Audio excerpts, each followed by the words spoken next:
Gaming news today is all about new info. First, Ghost of Yotei gameplay details are coming out more and more. We have an interview now, and the big question is, will the game be larger than Ghost of Tsushima? Second, Avatar Frontiers of Pandora is getting a third-person mode later this year. Now, I'm going to argue that this is how the game should have launched to begin with, and many people are weighing in about the update. Third, Ori and the Blind Forest developer Moon Studios and the maker of the upcoming game No Rest for the Wicked made some headlines, and it was because the CEO indicated their upcoming game may skip Xbox entirely. Now, he has gone on to clarify his comments. There were theories swirling about what exactly was going on, and we're going to get into that in a little bit. If you're watching this later, I actually use timestamps now. We do the actual news segment about an hour into the broadcast or so, and then we also do Q&A later in the show. So you want to be here as quickly as you can. Get those questions submitted whenever that question queue is empty. It can start to fill up, but then you want to be here later when we actually go through those questions. Be sure if you're watching this later to hit subscribe and the like button as well so you don't miss out on these live show discussions. We've been kind of starting the show in a more laid back way. We used to do a segment called Morning Coffee, and we now kind of simulate that in the public live show. We wanted that public show to be longer. If you've enjoyed that aspect, please be sure to support the channel with a subscription that's free, or you can support directly with membership. That is how I do this full time, which is why we do a lot of extra content for members, and we're already off to an insane start this morning. Hanshot first, and so did you. Jagged Wizard over here renewing on Twitch with their Prime, but I'm very distracted because Pathalon Phoenix drops a 50 bomb to start the day. We're not even out of the intro yet. I'm not even we don't even have 100 likes yet. I mean, and we have more members than likes right now, more gifted members than likes. Holy moly. Be sure to spam. The farty bomb emote is from my son. That's what he calls 50 bombs because he loves to turn everything into a fart joke. So that's why that emote exists, if you're kind of curious what that is and why it's being spammed. Thank you so much for the insane, just continued generous support of the channel. Pathalon Phoenix, the man himself, who continues to rival our other king gifter around these parts. Thank you for doing that. It's now 50-1. It's 50-2. Vithar, thank you so much for resubscribing over here on Purple with your Prime. So there's a lot to discuss here. Gaming news sort of goes up and down. I thought all these stories were pretty good. Looking very alabaster. Oh yeah, give me 1 second.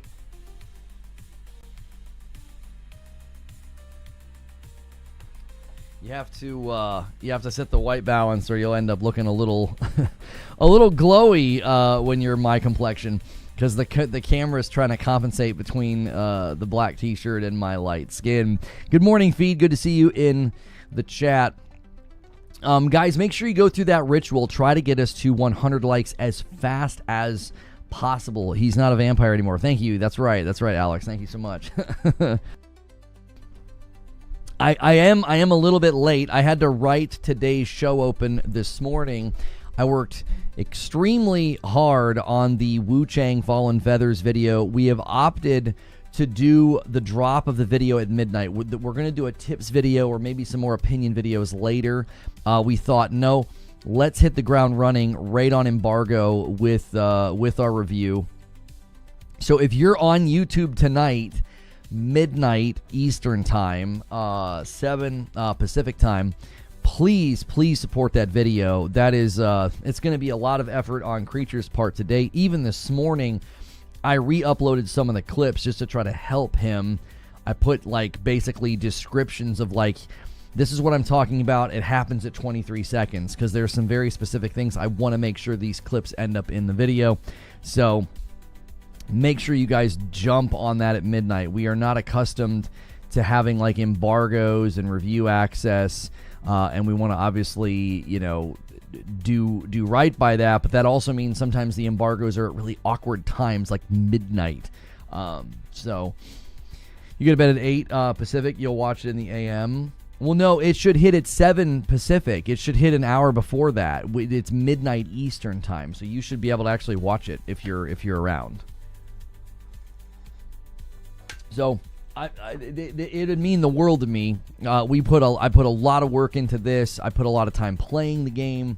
and a lot of thoughtfulness into sort of my critiques, my praises, my conclusion, all of that. Thank you, Joker Quinn, for a single gifted over here on YouTube, and we are off to a very, very good start today. I can't even remember. I feel like we were at, we were at 122. Okay. Why do I keep only seeing the 3-second one? I'm not sure. Oh, if you're getting, I'll do the same. I'll pause for YouTube over here. Let you guys kind of get in and get started this morning. Good morning, Thor. Good to see you. Midnight for review embargo is wild. I will support the VOD, but Jiminy. It's because that's like 10 in the morning Hong Kong time. That's why, because of the developers. And Alex is going to throw a 5-bomb into the count. Thank you so much. And that gets us to 178. We are doing double incentives for the next 2 weeks because I am taking the first week in August off. So I'm trying to get a little bit more content before I leave. So the 500s for Friday night. If we go crazy and hit 1,000, I've been doing streams on Saturday. We're not going to do that all of the time, but we will be doing that for the next 2 weeks because I am, like I said, going out of town first week of August. What's good, Petrov? Good to see you. As you guys pile in here, make sure you're hitting that like button. It's a 3-second trailer from what I've seen. Oh, the Hellraiser thing. Yeah, I saw that. That just hit the feeds this morning as far as I could tell. It looked like PlayStation put out a tweet about the Hellraiser game. Don't open. Oh, there's nudity. Okay, yeah, I won't open it on stream. Thank you for the warning, Wired Rope. We try to run things safe for work here. I've been looking for videos to react to, but I don't like when people swear in their content, and it's not just like, minor swears here and there wouldn't bother me, but man, some of these guys, it's like every other word's the F-bomb, and I'm like, I'm not putting that in my show, dadgummit. And I don't want to have to record it elsewhere and then upload it with bleeps like that. I don't want to do that. Hellraiser looks good. You're hyped for it. Yeah, any scary game like that is perfect for a Madam stream. I don't know if it's got settings for the nudity. I'm not a big fan of streaming games like that or playing games like that. I tend to skip them. Seems like Saber Interactive has the IPs for the classic horror films. What kind of blanking people curse like that? Yeah, exactly, Zubair. Just saw Hellraiser. I don't know about the game. They did Predator and the Jason game dirty. Yeah, I remember the Jason game. Yeah. If you guys didn't see, not showing boobs on streams kind of gay. It actually is kind of gay. It actually is. I need to maybe consider that and what people might think about me. But yeah, there's Ghost of Yotei gameplay new details. We'll be going over that shortly. There is the Avatar Frontiers of Pandora third-person update. And then No Rest for the Wicked release date is in the headlines because they may be skipping Xbox entirely. And then he's qualified his reasoning, and it's not something that people are going to want to hear, but it's pertinent. We're trying to cover games here, and this is a game that I know a lot of people have been waiting for. I'm actually kind of hopeful that No Rest for the Wicked does the third-person thing that they were experimenting with. I think I'd be more apt to play it, but we'll see. Make sure you guys are hitting the like button as you come in. Let us know what you're interested in talking about, things going on in gaming news, the things I just listed, or other things people are talking about the new Hellraiser game. Just see my first Grounded 2 trailer. Forgot that's out in a few days. Yes, Grounded 2 go into early access. I believe Xbox and PC, the preview program on the console. But that they announced that just this year, didn't they? I feel like that's quick. That feels like a quick turnaround time from the time they announced it to now, to when it's coming out. Yeah, I also feel like as we go into like August, September, there's a pretty steady cadence of games coming out. It's because of that game Deadlight is the controversy. You'd have to elaborate. I'm not sure. I'm not familiar with what you're talking about. Noob Tech Guy, after I played Outlast with the jump scare, that was it for me with horror games. It was at the Xbox Showcase. Is that when it first showed up?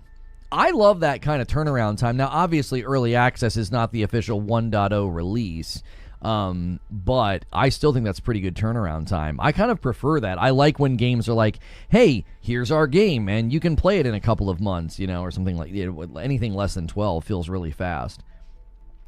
I'm super excited to see Fantastic Four movies. Yeah, we can't talk movies, TV, can't do that. We're too early in the show for that. But I'm excited. I hope you enjoy it. Top-down isometric action-adventure RPG with a steep difficulty curve. The beta has been rough, but it's shaping up well overall. It was kind of one of those games where I know that people don't like the topic of difficulty settings in those types of games, but it looked like the kind of game that would be really, really fun with my wife, but I can't play a game like that casually with her. It just isn't going to happen. We're loving Donkey Kong. We played a bunch last night, and I mean, we're just getting everything. We're just destroying everything, getting all the items and stuff. It's fun. It really is. The performance issues that crop up every now and again, they only really crop up when there's like a crazy explosion, and you're not doing anything, so it doesn't seem to really interfere that much.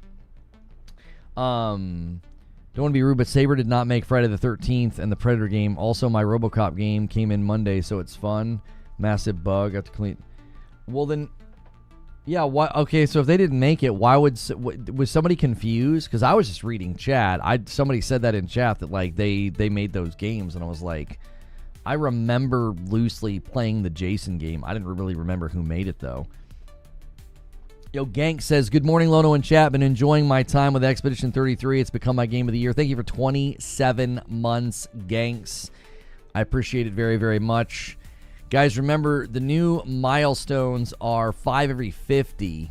5 every 50. So I already owe YouTube 5, and we're really, really close to another tempting threshold here at 179. Thank you so much. Oh, and it's 51-8. Sorry, I forgot to add Joker Quinn to the battle here. We'll see if Team Purple decides to rally and fight this day. We'll see. Sony published the Predator game, and I think Friday the 13th was a Kickstarter.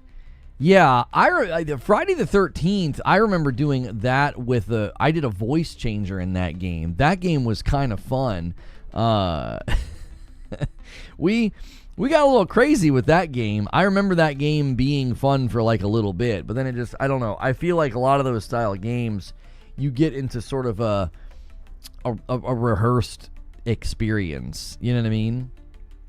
Yo, it's good, Token BG. Is this Lono? This is Lono. This is indeed. I remember your name as well. You've been following me since 2016. Goodness gracious, that's 9 years. We got back on this platform in April. We got back on the platform in April. We was emailing with Dan Clancy and had him look into everything, and he took care of me. I appreciated him welcoming us back. We are also in both places. You can watch in either place. We're not telling you where to watch, but I do stream in 2 locations at this point. Seeing the reception that Final Fantasy's been getting. Fantastic Four. Looks like Marvel's on their way back to business. Oh, you're talking to Lady Gamer. Yep. Let's see here. Hit the like button. Says Trey Gaming. What's good, Trey Gaming? How are you? You're at the Monolith right now. You're 60% through the game. Yeah, I think now that I am done with the Wu Chang review access, I want to go back and finish Death Stranding 2. I would really, really like to be able to speak to the Game of the Year conversation between those 2 games in particular. I'm going to lose my touch with Wu Chang. I'm in a bit of a tough spot. I don't want to lose my touch. You know how that is when you're playing a really challenging game and like you walk away. I will be streaming Wu Chang on its release date for you guys and kind of trying to walk through a lot of what I've learned. And again, that review, my review in progress, hits tonight at midnight. So appreciate you guys supporting that when it hits. I would say that about 40 if you want to go to every area in the game, better for others. What game are you guys talking about? Are you talking about game? What game length are you talking about? They talked about the game length of Ghost of Yotei. We'll be talking about that. Oh, are you guys talking about Hell Is Us? Has there been new information about that one? The developers have said that Hell Is Us is so story driven that it's hard to show a lot in trailers. Oh. Are you actually liking Fallen Feathers? I can't speak to my enjoyment of it or my dissatisfaction with it because I'm under embargo. So I just want to make sure I get back to Death Stranding 2 because I feel like that's the game facing off in Game of the Year against Expedition 33. And my current contention is that Expedition 33 is the front runner. And, Death Stranding 2 is probably the only game that could unseat it. Well, making me stay up late. That's right. I just watched a 30-second short of the Hellraiser. Looks gruesome. So are you the antagonist? I don't know. I've not had a chance to look at it yet. I played through both Expedition 33 and Death Stranding 2. Death Stranding 2 is my personal game of the year. Yeah, I've had a lot of people tell me, they're like, once you roll credits, you're gonna change your mind. And I'm like, okay, well, we'll see. Thank you guys for already getting us 100 likes on the video on YouTube. That's super duper helpful, man. I appreciate it so much. I finished Death Stranding 2 and Expedition 33 is the winner. What do you think about the Ori developer possibly skipping the Xbox altogether? We're going to look at his comments because he clarified what he meant. Because some theories started forming. People were like, well, maybe this is some kind of a shakedown, right? Get some funding, get some support from Xbox, whatever, leverage public pressure.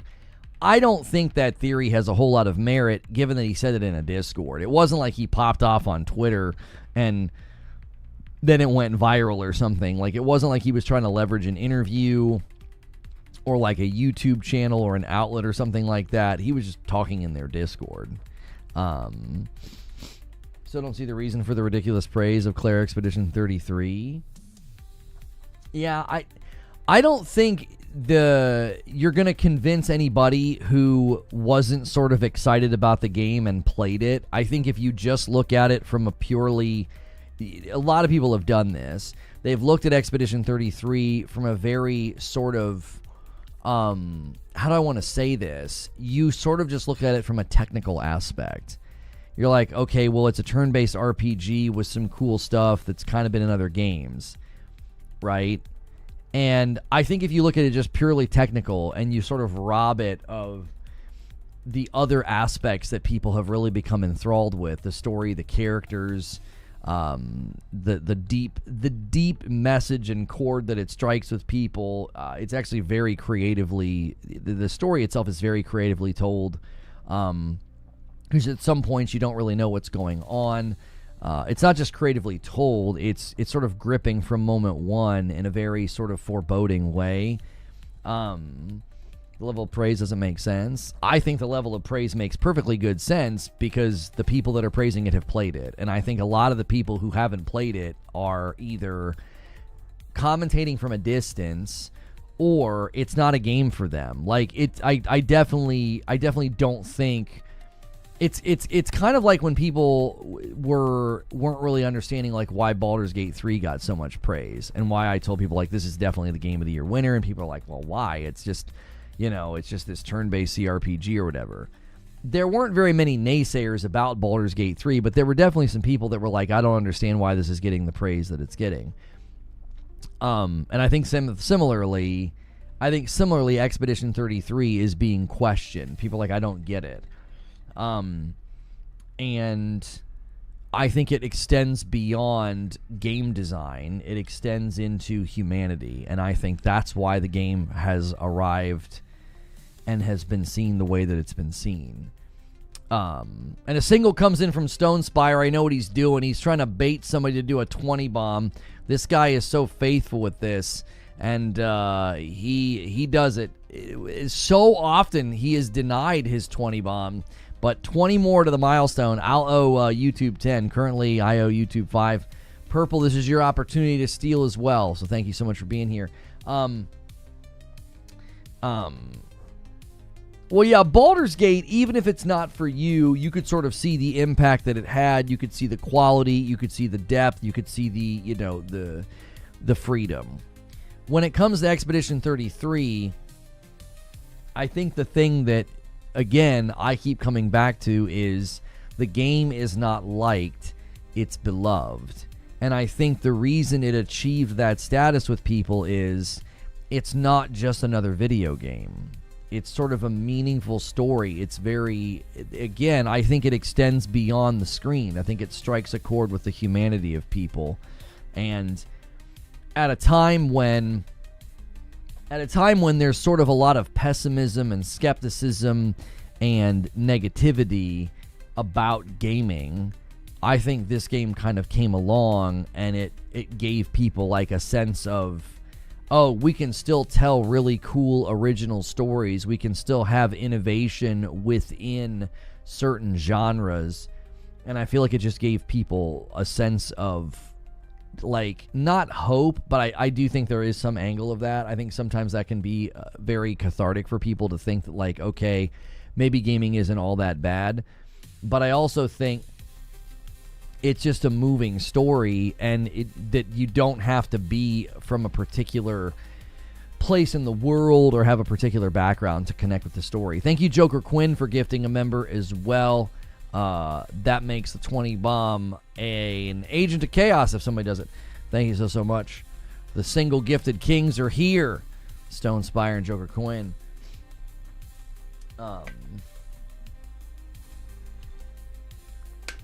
What did it innovate? It took turn-based gaming in a direction that made people who are not fans of turn-based play it. And I know everybody wants to straighten their glasses and be like, oh, but this game over here did it. Yeah, well, nobody's talking about that. So that doesn't matter. Does that make sense? Like, I think a lot of times in the discussion, everybody wants to get persnickety and be like, but this game actually has that too. It's like, nobody's talking about it, though. Everyone's talking about Expedition 33. It's all in presentation. It's all in, how you execute. You can be one of the first people to, do something in a game, and no one's going to give you credit for the innovation if you don't innovate and execute in a way that's captivating. The first time I saw a trailer for Expedition 33, I said, that's a turn-based game that I'll play. That's a turn-based game I'll probably roll credits on. And I was correct in my assessment. Do you know how many other turn-based games have come out, and as soon as I see the trailer, I'm like, nah, I'm not going to play that. That's not a mark against turn-based games. That's just, Super Mario RPG did it 30 years ago. And again, I think when people get this way about it, I think you're being disingenuous. I don't think anybody thinks that Super Mario RPG and Expedition 33 have the same level of moment-to-moment player reaction time skill expression. Like, I think that's ludicrous. like, you know what I'm saying? To be like, well, they didn't innovate. They didn't innovate because Super Mario RPG did it. And I'm like, I think they did.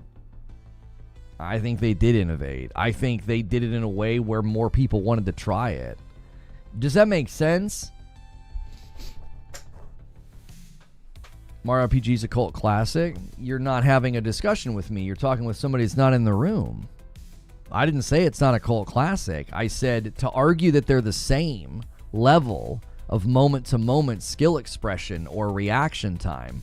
They're not. They're not.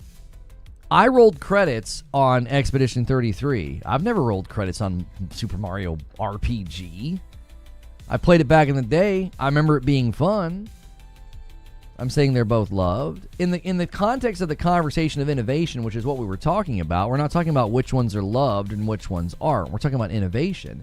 And I said, it doesn't matter if another game has already done it. It's all in the execution. Expedition 33 did it in a way that made people who don't play turn-based games say, I'm going to play that. They get a big giant feather in their cap for that. You can argue all day long about who quote-unquote did it first. They did it in a way where they got a bunch of other people that had typically would skip right over a game like this to play it. Personally, I don't think it's innovative. It's just what they experienced and they enjoyed. I think a lot of the times in these conversations, we're just policing terms, which is exhausting and a waste of time. Like, if every time someone praises a game, you're going to straighten your glasses and be like, well, it's not really innovation because here's all these other games that did it. Well, I don't know. I want to get irritated and flippant with people like that. It's like, why do we always have to flat tire every discussion with the pedantic straightening of the glasses? Like, well, don't say that it's innovative because these games over here. What? Okay. I'll tell you what, you send me a list of terms and words that I'm allowed to use, and I'll start making sure I use those words when I praise a dadgum game.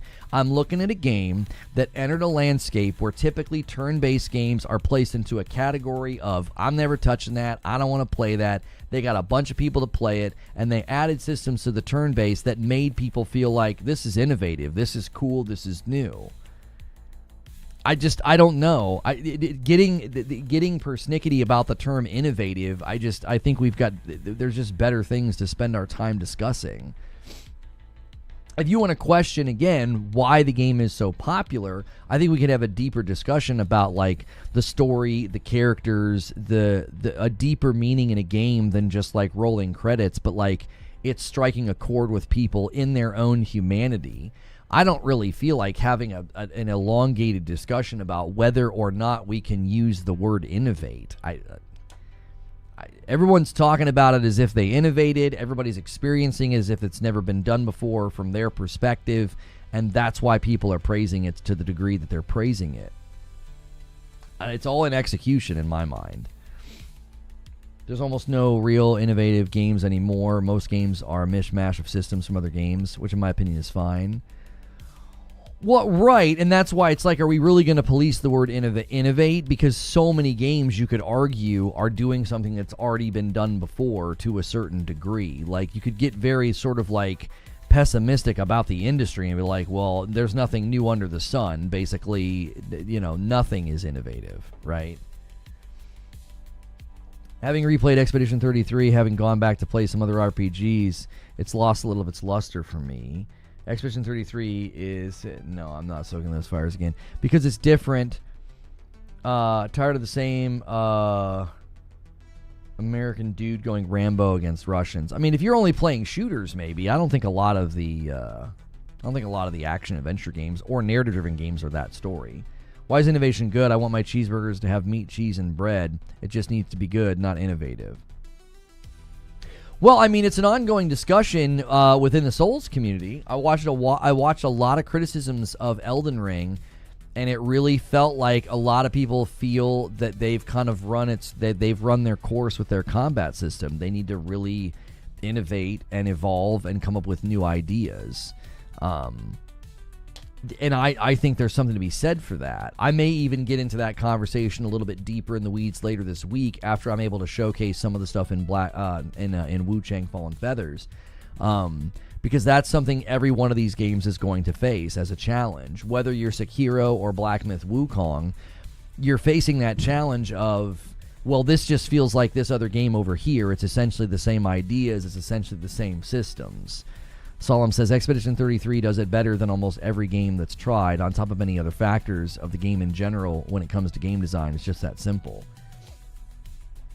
Right, like, you can certainly have the opinion that it wasn't innovative enough or didn't change enough or whatever. I was just getting a little, and this is just something that's been common, I get irritated with, like, the word policing. It's like, well, you shouldn't say that word. They didn't really do that. And it's like, oh, okay. You shouldn't really call it an RPG. It's like, oh my gosh. Like, go be a walking dictionary hall monitor somewhere else. Like, let's have an actual conversation. Like, policing the terms we use is not fun. I'd rather talk about, well, why did the story strike a chord with everybody, right? Why did the presentation win so many people over? Right? It wasn't innovative at all. You're free to think that. I'm free to think that it was, and that's why it's in the position that it's in right now. I you know what I mean? I don't think that's a worthy discussion. I think it's better to talk about, why did the game win so many people over? The question that you should ask is not, well, can we use this term? The question you should be asking is, why are so many people using the term? I like being a walking dictionary hall monitor. Thank you very much. Like, why are so many people using the term? They're all wrong? They should have checked with you first? Like, get to the deeper discussion of, why would so many people play this game and think this? Right? Why? People talked more about connecting with the characters, the story, and the soundtrack than the innovative combat. I think the presentation of the combat opened the door to tons of people. It really does come down to that. I really do think that their presentation won people over. I'm one of those people. It being praised like games that we'll remember and talk about in 20 years later as one of the best games ever made, I just don't see it. It's getting Breath of the Wild level praise. Yep. Yeah, it is. Yeah. I think, again, I think sometimes it's timing. I think sometimes you strike at just the right moment, you know? Like, I think if we were in a year where a ton of games were coming out that were a lot like Astrobot, I think Astrobot's reception would have been a little bit more muted. I think sometimes it's timing. We hadn't had a game like Astrobot in years. It felt like a Mario Galaxy. It felt like a classic, just lovable platformer. If we would have gone through a couple of years of lots and lots of platformers like that coming out, Astrobot's reception would have been good, but it would have been more muted. I think it's one of the reasons that all these Souls-likes coming out are going to start to struggle a little bit to make a splash, because seemingly every other game that comes out is somebody with a really big sword fighting really big grotesque monsters, and the combat looks incredibly fast and challenging. We've seen a trailer almost every other week for games like this. They're going to have a hard time standing out. Expedition 33 landed at a time when there really wasn't anything else like that, where it looked sort of like the intersection of turn-based, you know, sort of more of like an RPG from old, but also very Western influence, but also has JRPG influence. Like, it just, I think it struck a lot of chords with people like, well, this seems new and fresh, and I don't think I've ever seen anything like this before. And again, you can straighten your glasses all you want and be like, well, it didn't actually innovate, and this game over here did it first. Well, the general public doesn't think that. They think that this is some kind of new, fresh take on the genre, because there wasn't really anything in the market like this. Nothing really looked like this. You can't pretend that, like, Metaphor ReFantazio and the Persona games naturally close off a lot of the global public to themselves because of their presentation and their art style. Expedition 33 shows up and has a more of a Western, big sort of cinematic feel to it. You got amazing looking characters. I mean, Gustav, every time people saw him, they thought it was Robert Pattinson, and it wasn't. It was Charlie Cox with thicker eyebrows. But when people saw that trailer, it struck a chord with people. It seemed like this new thing. And I don't know. Maybe Lona will feel different, but Wu Chang looks way more frenetic DMC than Souls. You'll have to watch my review in progress. It'll hit tonight at midnight Eastern. $10 super chat from Street Shadow. I loved Expedition 33 and wouldn't be mad if it got Game of the Year, but it's not my Game of the Year, nor is it my favorite RPG. I'm a Persona fan, but the game has pushed the RPG genre for the better. I really do think something that's intangible in conversations like this is presentation. I keep coming back to that word, right? Is France considered Western? I didn't say it was Western. I said it looked Western. It looks more like a Western idea of an RPG. Like, it has like the big sort of open scoped areas where, like, broad sight lines. You've got characters and you got voice actors who are from the movies. That's a very Western approach to, like, the RPG or the open world action adventure RPG, right? Like, France is Western. Well, yes, France is Western, but I wasn't saying it was like a Western game. I was saying it looks Western. I don't think anybody would classify it as like a Western game because it's got a lot of different influences. It's obviously from a Western country, but I don't think anybody would say, oh, it's a Western game, because it's got JRPG influence, it's got classic RPG influence, it's got like sort of like the Eastern approach to gaming and storytelling influence because it's very sad, right? I'm not familiar with French literature. Maybe their literature is quite sad. Maybe it's more of a representation of like how they write their stories. But I don't think anybody looked at it and thought, well, that's a Western game, but it had a Western feel. It had a Western look. When you look at sort of JRPGs and sort of more classic RPGs compared to newer or more Western approaches, there's just this larger, more open scale approach. There's a more cinematic, almost movie quality to Western games, right? So when you think about that, I think that opens up the game to more people. Because when you see a game and you immediately can tell, oh, that's a JRPG, nobody's being like, I don't think ethnocentric or geocentric here and acting like those games aren't good, but you understand that those types of games are going to be dealing in tropes and stereotypes that you typically don't like, whether it's the turn-based, whether it's the combat style, like typically like the open world JRPG combat styles are very sort of frenetic and like 1,000 hits to kill a bug, and numbers are just pouring out of this moth, right? Like you might not want to play that. And I think people looked at this game and thought, well, that's a very different feel. That's a very different execution and presentation. I want to play that.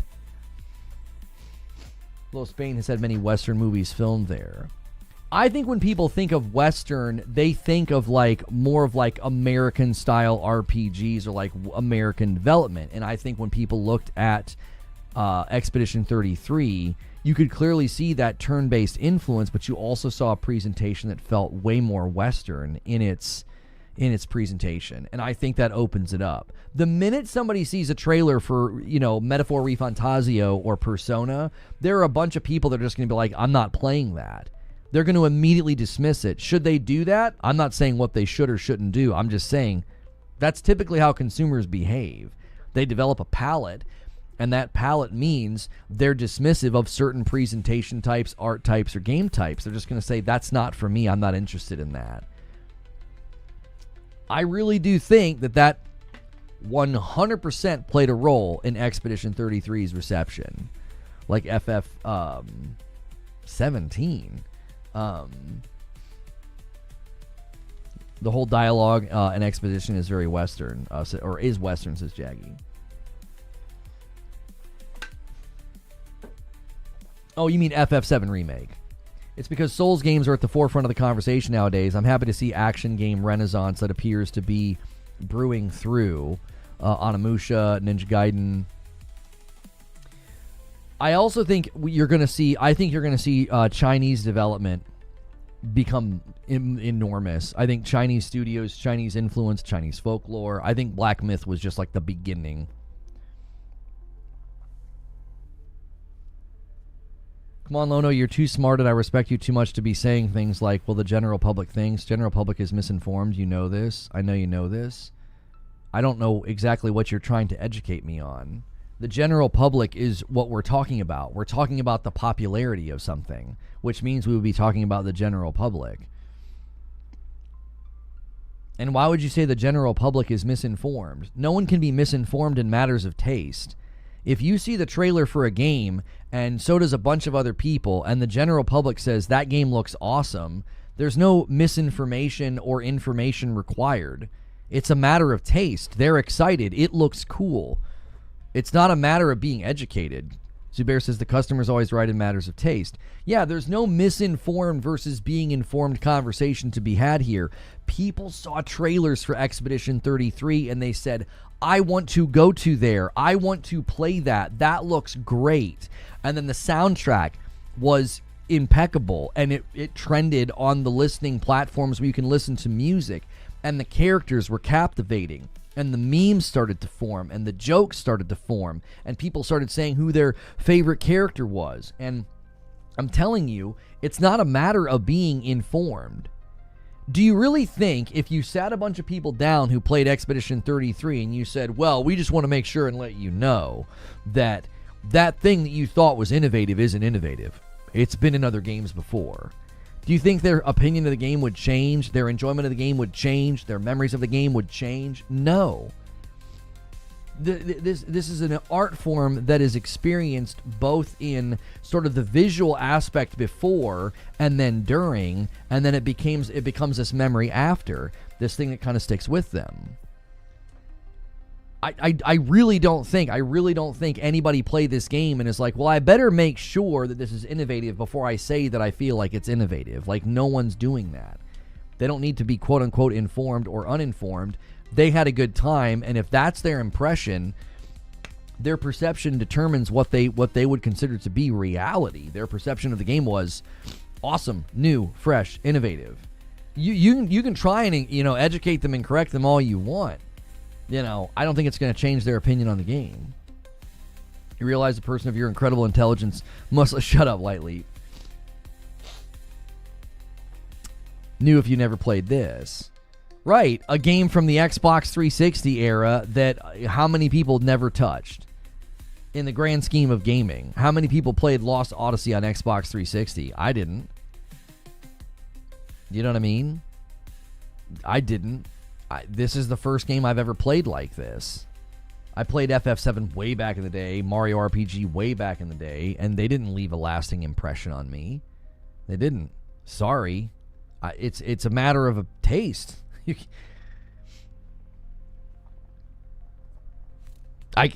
No one can be right or wrong. Trying to understand what made Expedition 33 popular, I think what you're trying to do is you're trying to understand why pizza is popular. It's like, yeah, it's pretty basic ingredients and a pretty basic combination, but you're going to find way more pizza, shops and calzone shops, and the ingredients are very similar, right? It's all about timing, it's all about execution, it's all about presentation, right? You show up at the right time with the right product and you strike that chord with people, and you will be mega popular, or you'll be yesterday's news. You felt nothing when Wraith died? I didn't even get that far. I back in the day when I played that, I was bouncing between all kinds of games. I don't remember what I played back then, honestly. I just remember I got about halfway through and was bored.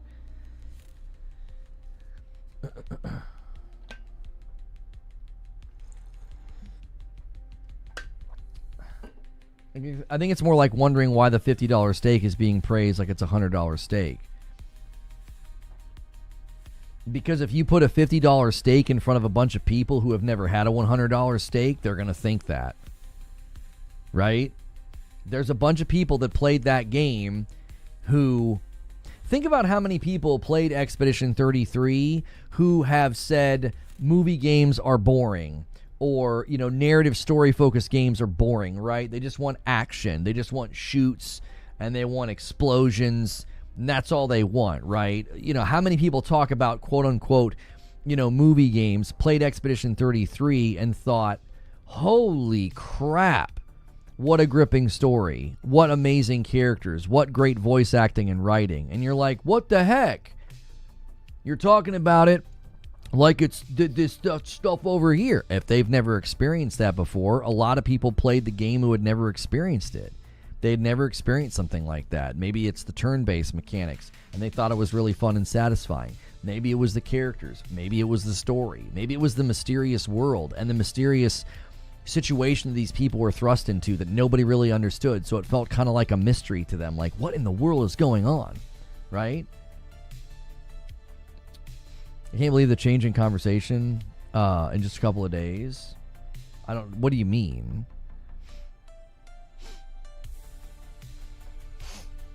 I do think we need to see Expedition 33-like titles in the coming years. It's a cinematic take on turn-based and clearly resonate with people. FF7 was mid. Expedition 33 is better in my opinion. Yeah, I mean, there are going to be people that would fight you to the death on that, though. They would argue that FF7 was better and that it's not mid. I mean, there are people that would strongly disagree with you on that. Omar says, it's quite annoying how dismissive people are about this game. The counter-narrative to try to demean it because it was a smaller team is a mistake. I don't know if anybody's trying to run counter-narrative. I definitely see people saying that it's overrated. Yo, what's good, Lightly? It's YouTube day today. Do it. We had this conversation with Quake and Halo. Yeah, and even on my side of the aisle, I conceded that Halo took something that the rest of us had been experiencing, and it made everybody think, this is amazing, this is awesome, I've never experienced this before, which is the exact same point I'm making about Expedition 33. There are people, and I said this the other day, I said, the reason you think it's innovative is because you hadn't experienced it yet. The reason people think Expedition 33 is innovative is because, as I said, they hadn't experienced it yet. You could straighten your glasses and you could tell people who were loving Halo, hey, we've been playing games like this on PC for years, and they wouldn't give a frick. They'd be like, I don't care about that. I'm having fun. This is awesome. Same thing with Expedition 33.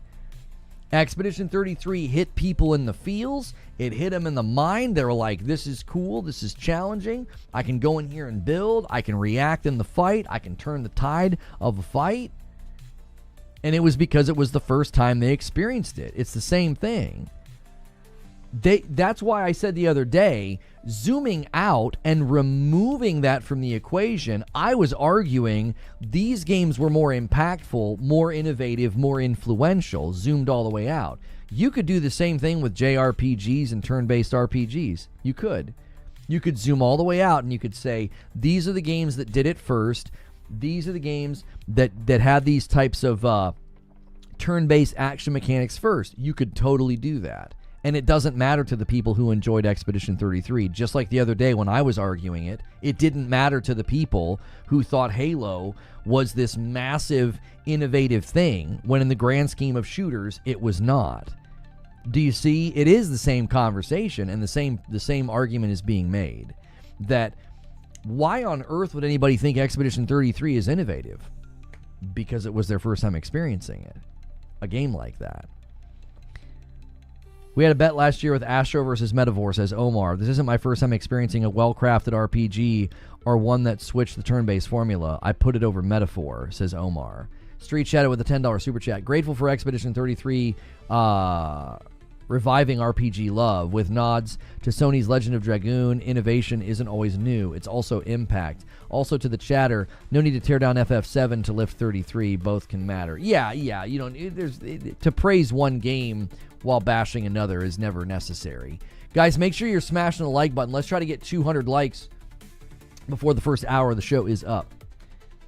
Doing it first is certainly not doing it best, says Solemn. In fact, you aren't doing your job right if you do it after someone else and it isn't better. So this comes back to presentation and execution as a huge aspect of what made, I think, Expedition 33 hit so many people. It was all in the execution. You watch the trailer, right? You watched the trailer. You saw that gameplay. You saw that footage. Dude, it seemed like something that you had never seen before.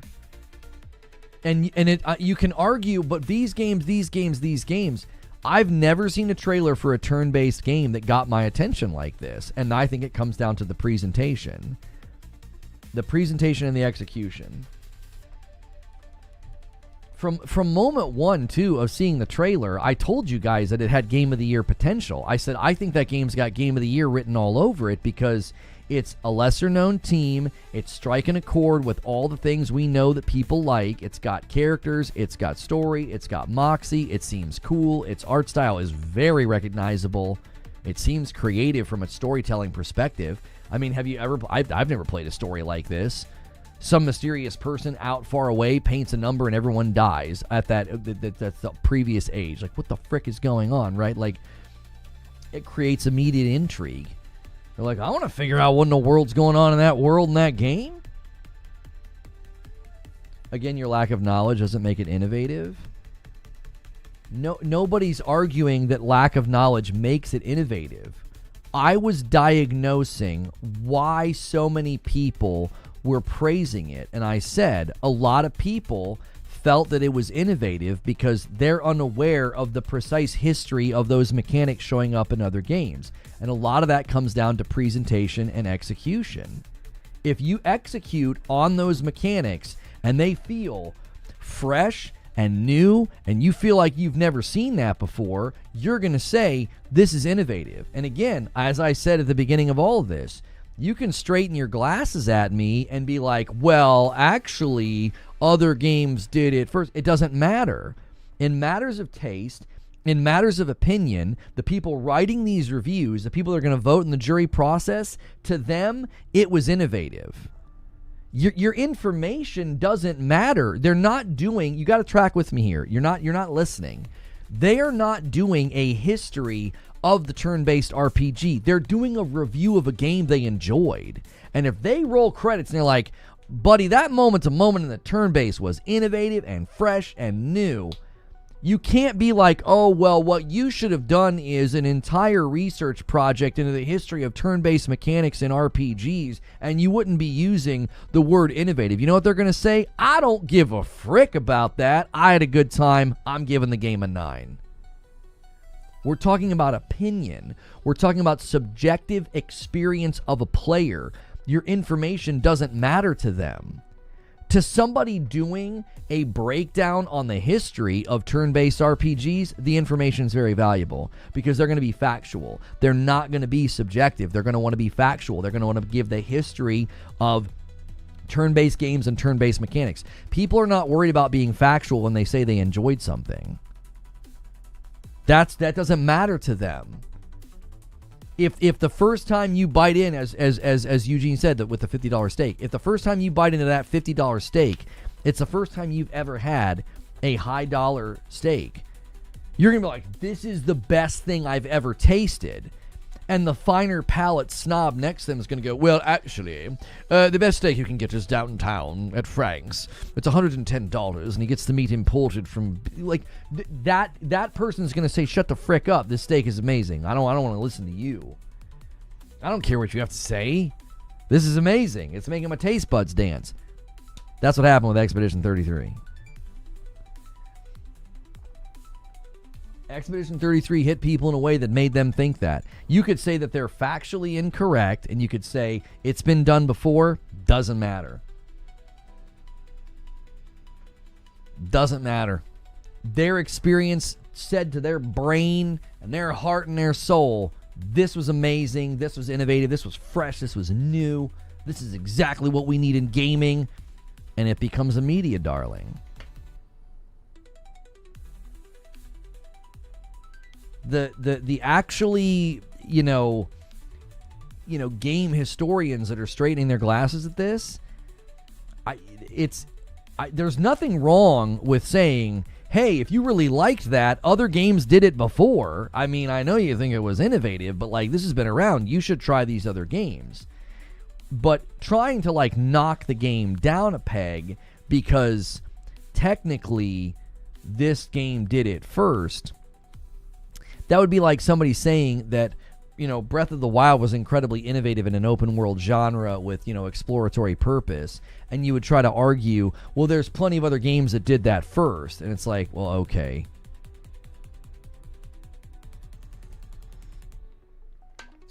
When the grandfathers of turn-based RPGs give the praise, it's a win.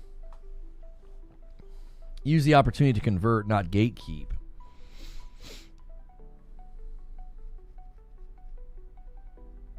It's an interesting take, but does it become a media darling due to game reviewers not playing games? Have they not played games like this before? I mean, it's a bit of both. I've got people in chat right now saying they love games like this and they think it's a masterpiece. Even people that love turn-based games were like, this game is a dadgum masterpiece. It's not like it won a bunch of people over who were like, herder, I've never played a turn-based game before, and this is amazing. And then everybody else was like, yeah, it's okay. Even people that like turn-based games were like, this thing's fantastic. It's not about innovation for me, it's about feelings. That's why we need to read your sentence backwards, Zubair. If they feel that it's innovative to them. Feelings in this discussion are a massive, massive part that's getting missed. It's like, if they feel that it's innovative, then to them, it's innovative. You won't convince them otherwise. You want to know why? You could show them another game that did it. You know they're going to say, yeah, but this is better. This is faster. The presentation's better. Art style's better. The feel of the game's better. The camera, the way the camera sort of creates almost like a fisheye effect, really focals on the action. I think it's better. I think it's more innovative. They would just stick to their position. You're not gonna argue them out of the position. They didn't arrive at the position with facts. They arrived at the position with feelings. So you're not gonna get them out of the feeling with facts. well, you better not feel that it's innovative because it's technically not. They'd be like, I don't care. I feel that it is. That's what their response would likely be. It deserves all it's going to get. I just disagree with all the innovative talk. You can disagree with the innovative talk at a factual level, Barretts, and you are not incorrect at a factual level. The problem is no one is speaking in a factual way when they talk about it like that. They're not. Nobody is getting out a book and being like, well, I concluded that it's innovative because I did a Wikipedia search into the mechanics before I rolled credits, and this is the first game to ever do this. No, they rolled credits, or they were halfway through, or they had played the first couple of hours, and they're like, this is freaking sick. Well, I played turn-based games before, and they were never like this. That's what people did. It landed on them in a way that blew their mind. They were like, what the heck? I've been missing out on games like this maybe for a long time. Or maybe they said the opposite. Maybe they're like, man, now this is what turn-based games should be. Right? So you can be technically correct, but you're never going to change people's minds in this regard. Have you ever played anything like this before? Nope. Innovation is the conclusion. I think that's what this is identical to the conversation and the debate that we had about Halo. People, their memory of Halo is that it's this massively innovative shooter, and it's like, in the grand scheme, and the reason I will never convince the guys that were disagreeing with me that day, the reason I'll never convince them is because it's an experiential thing. They experience it for the first time in that game, and to them, buddy, that's the innovator. And it's like, I can technically give you a history of first-person shooters and argue that it's not, and it doesn't matter. It doesn't matter. It doesn't. Their memory is so shaded by that. Oh my gosh, it's shaded by that. Have you ever had this experience? I had this experience with a band called Rage Against the Machine. I was introduced to them with the Battle of Los Angeles, and I fell in love with the album, and it became my favorite album. Well, to Rage fans, that's offensive. They're like, what the frick? Have you ever had that experience? Your introduction to a band is your favorite, and you can't like the other albums as much, even if fandom says these are the best albums, even if fandom say that's their worst album. If that's the album that got you into the band, a lot of time, it is literally your favorite album. Not all the time. I'm just saying that can happen. The catalyst for you getting into it becomes like your favorite. You're like, this is their best album. I love it. I can't stop listening to it. And other people are like, man, that's when they fell off. That's their worst album.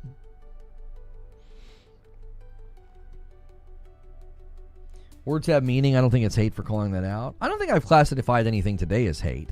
I think it's just a little, again, you're just being kind of like actually, like straightening the glasses a little bit. Like, actually, yeah, you know.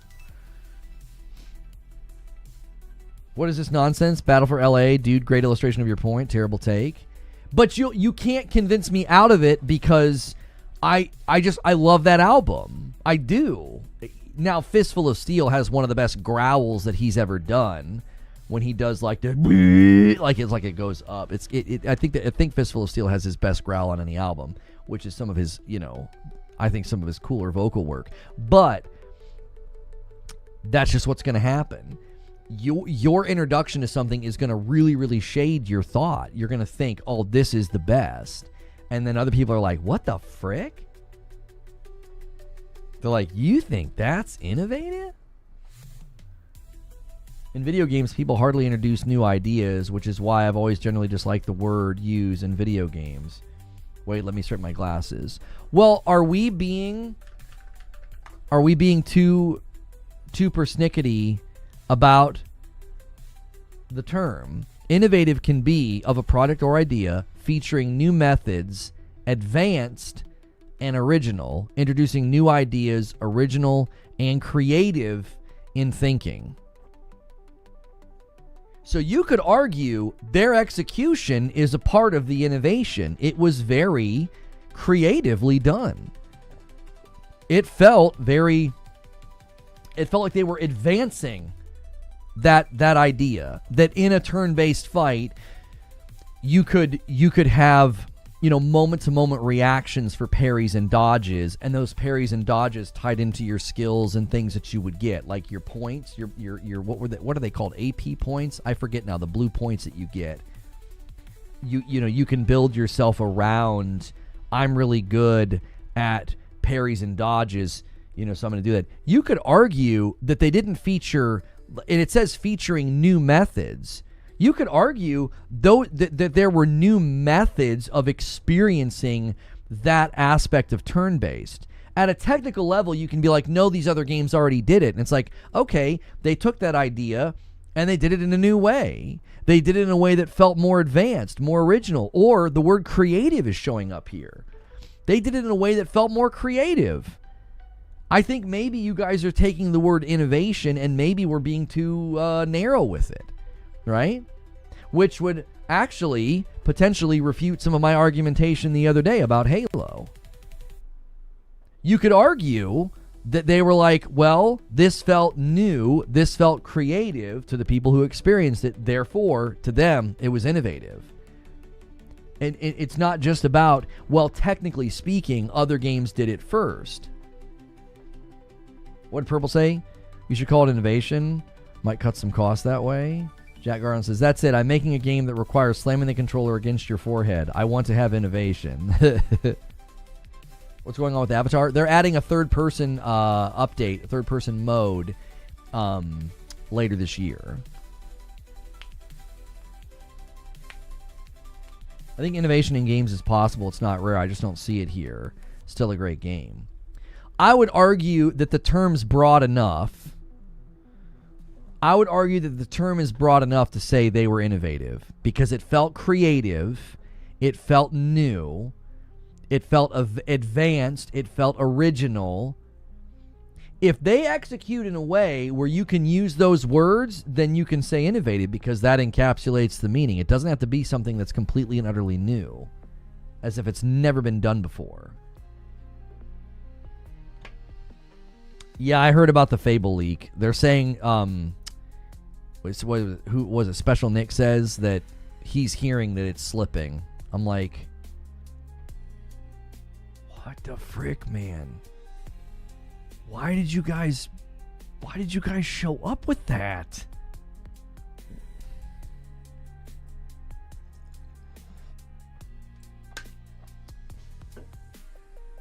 I wouldn't be surprised if the dodge and the parry mechanic makes it into future RPG games. I could see that.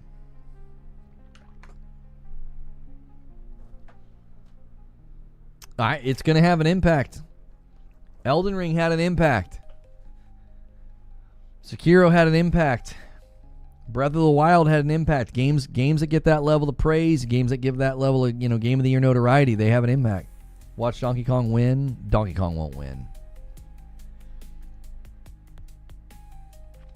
I know Nintendo pulls, and I know Nintendo gets some of that like, oh, you gotta watch out for Nintendo. No. Donkey Kong will get a nomination. There is no possible way that game beats Expedition 33 or Death Stranding 2. There's just no frickin' way. I can't see it. I can't see it. That's bonkers if that thing wins. Marvel Token will be playable at EVO August 1st. Oh, have they announced that? Did they just announce that today? DK won't win, but it kind of wins in the long run for the DK franchise. I think DK gets a nomination. It's a fantastic game. It is a fantastic game. Madam and I are having a blast with it. We are. We are having a blast with it. It is such a solid game. It is such a solid game. Hang on.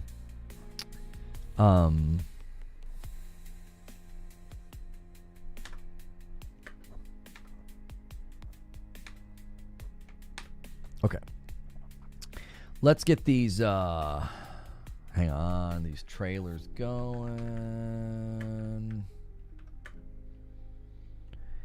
Third person.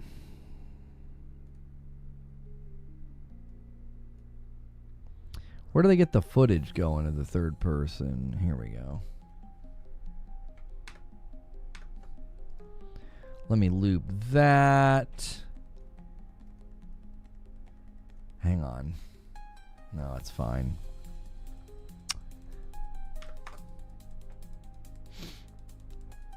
We need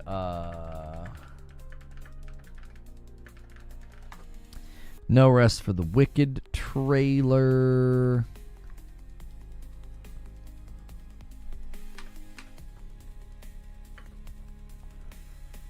Oh, let's do this. I don't think I've got my capture set right, though. Okay.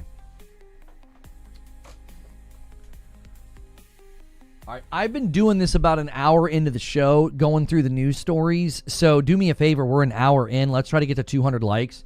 Smash that like button. I'm also seeing that another date addendum.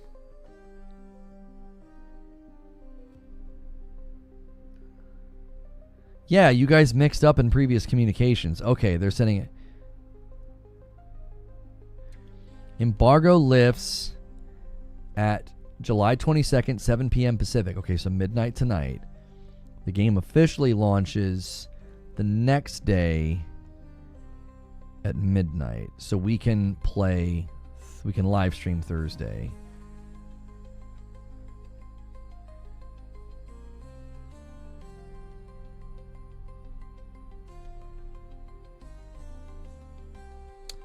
No content from Chapter 5 onwards within the first 48 hours. It kicks in when, I can't read this, when players...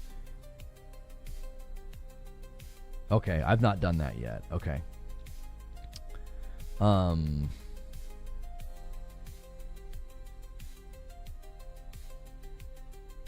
Okay.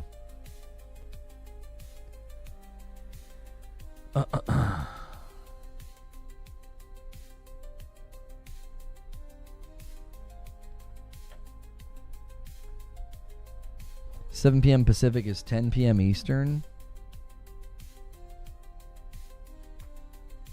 Oh my gosh, it's 10 p.m. Eastern. Why was I thinking that that's midnight? Yeah, we can post it earlier than that. Oh my gosh.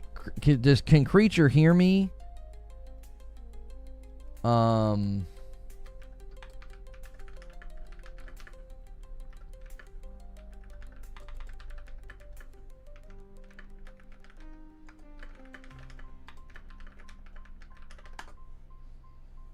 Okay. Professional streamer, by the way. They kept sending new emails that had the wrong dates and the wrong times, and I got so freaking confused. I've been thinking the whole time it's at midnight. I'm like, yeah, it's midnight, it's midnight, it's midnight. That actually, no, that's helpful to us because that's earlier in the day. That means you guys can, more of you can watch it.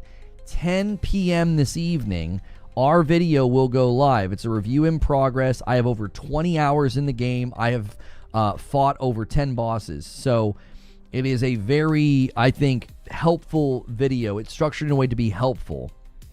Even Seeds mess up his embargo times yesterday. Yeah, sorry. Tonight at basically 9.5 hours from now. Yeah. He said multiple emails. Yeah, they have sent multiple emails with Wu Chang's embargo, and they got things mixed up the one time and backwards. They had like the live stream date and release date. It was backwards compared to when you could do your review. Like they flipped them. So it's like I was getting super confused. Like I don't want to do the wrong thing. So that could end up helping us.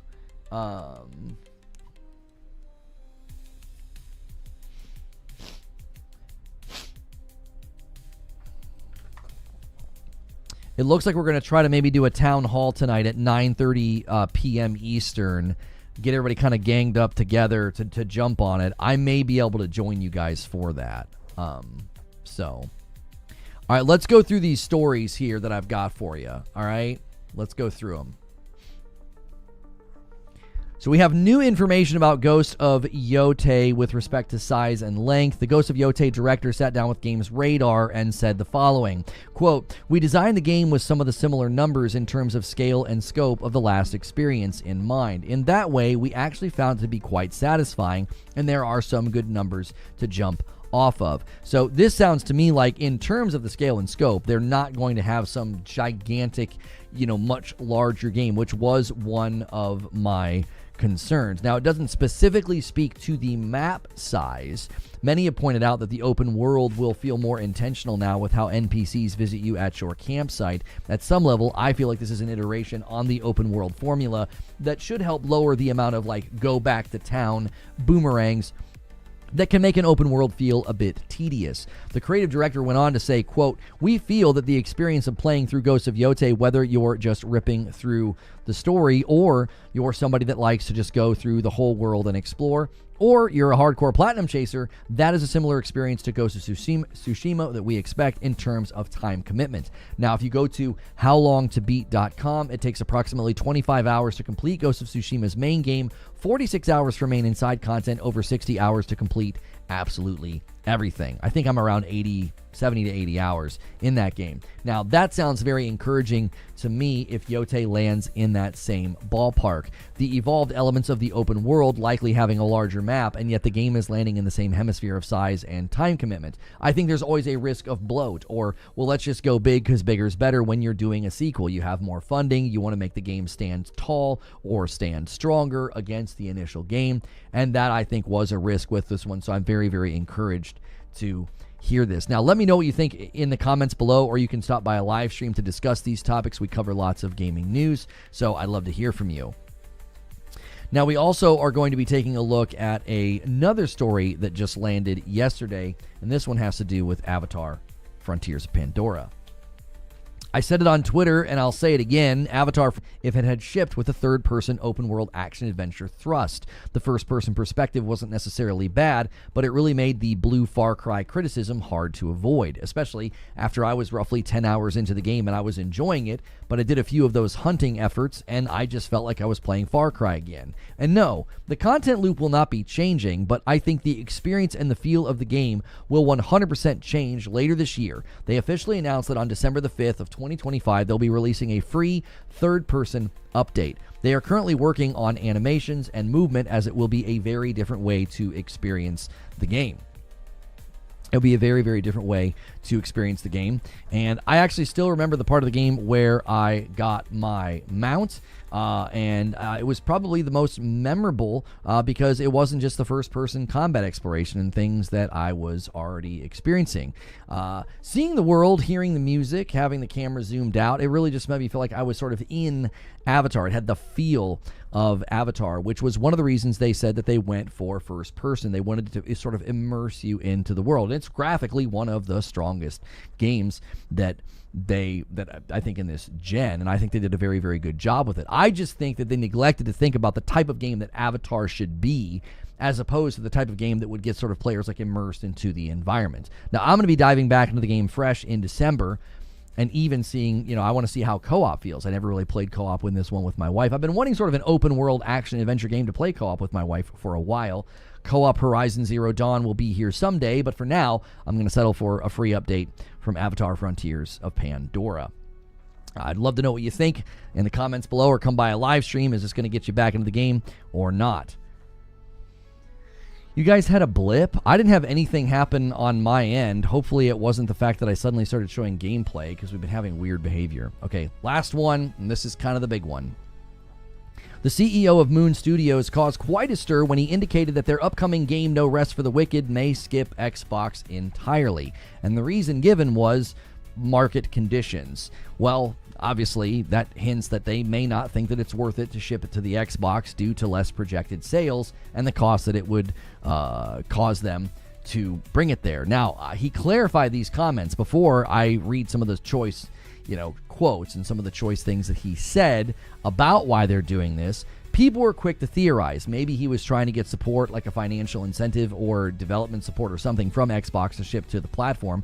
Recent reports emerged that Microsoft reached out to Moon Studios about the potential of Ori 3. Now, I theorized at the time that meant that Xbox was likely combing through their catalog. They were looking for good property to port to the PlayStation 5, and they maybe wanted an Ori 3 announcement in the wake of those potential ports. Like, that would kind of go hand in hand. Like, you would announce Ori 3, but you would also talk about how, you know, Ori 1 and 2 are coming to PlayStation, which still could likely happen.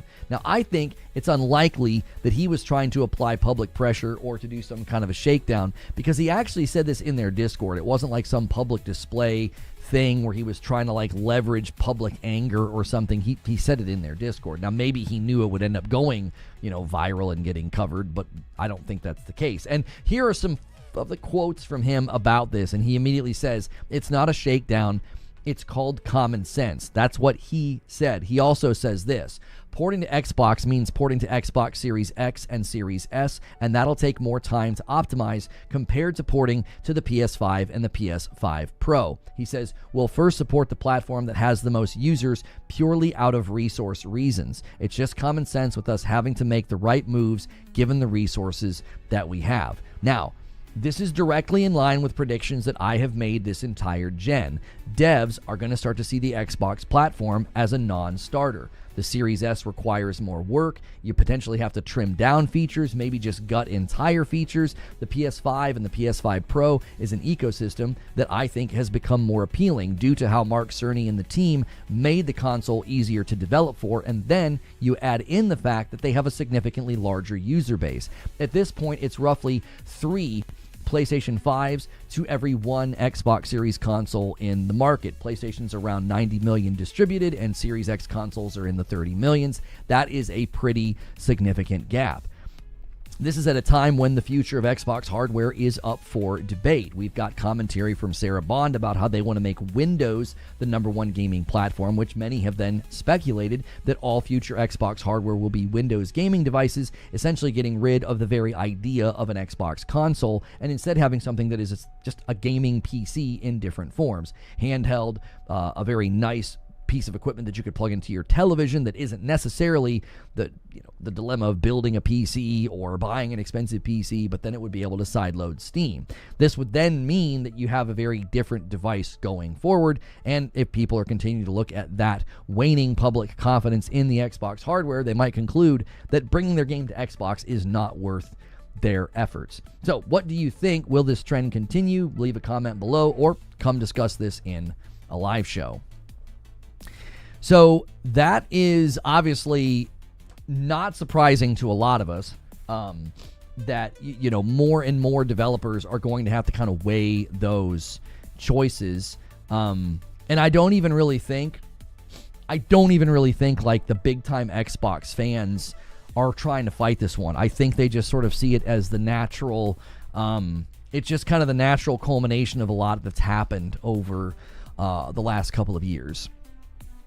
You know, you didn't do great with market saturation. That hurts. You require extra dev time for the Series S. That hurts. You know, we've had pretty consistent, what felt like public campaigns against developers that come to Xbox late, whether it was the passive blame from Phil Spencer about Larian and Baldur's Gate 3, or the rumors and theories about a secret exclusivity deal with Black Myth Wukong. I just think developers more and more are going to question the wisdom of going over there. I will pause that, Valkyrja. I will pause that. Sorry about that. Make sure you guys are smashing that like button. It does help the video. Check your resubs, check your subs, check your primes. We are super close to being ahead of pace for the week. If the Xbox Steam box is going to be something like Next Gen Series S, if so, Steam games aren't even going to run well. I'm 45 minutes behind, but is France Western is one of the most shocking questions I've heard in a while. I think some people use Western and it's synonymous with America to them. That's what they think. Like, go west across the sea, we're the West. That's what they think. There's no doubt that the trend of devs skipping Xbox is only going to increase. They will definitely call the devs lazy and every other name. I don't know. I think a lot of people are just going to concede the point. I think they're going to say this gen is pretty much done for them. I don't know. It would, to me, personally, it would be shocking if anybody tried to make this about the dev and tried to act like this is just some big ruse or something. I don't know why you would make this about the dev. They're being honest. You know, they're being honest. They're saying, listen, it's a matter of resources. We can't afford that risk right now. This is a larger platform. It's easier to optimize for. And I started to tell people that. I said, listen, when you're dealing with developers, and you know what this also goes hand in hand with? This goes hand in hand with the conversation we've been having about when you shrink the scope of a game, what does it do? It helps with your budget. This is another insight into that reality. This is something I've been saying for months in the conversation about those who try to demonize exclusives. It's like, well, it's common knowledge that when you shrink reach of a game, it's better for your budget. This game has been early access on PC for a while. That's one platform. And they're saying, it'd be easier to optimize for PlayStation and the PS5 Pro, you know? And resources, man, it's going to cost resources. It's not going to be easy to just throw this game everywhere. This gen is done. The execs at Microsoft have already said that. Why shouldn't devs follow suit? Where do you feel like the execs have said that, Jack?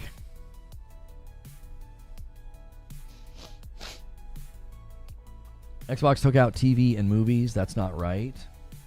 I didn't look into that because I don't really cover TV movie stuff, so I didn't look into that. I saw the headlines about something that they were doing with TV and movies. The zealots were on Twitter calling for his head, calling him all types of names. They really lean into feeling disrespected on behalf of a corporation while ignoring many people just didn't support the brand. Well, I mean, I think any brand is going to have its unhinged fans, Lobo, like people that are going to get really angry on Twitter and yell crazy things. I mean, we've seen this we saw people doing that with Helldivers 2 going to Xbox, right? You saw some PlayStation fans sort of going full, right?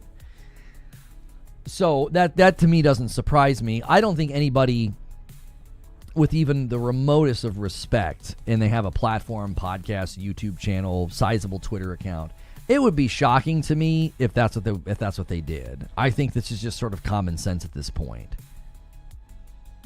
You know? Lost Soul, it canceled. Isn't that the game that was made by just one person? His budget is probably tight.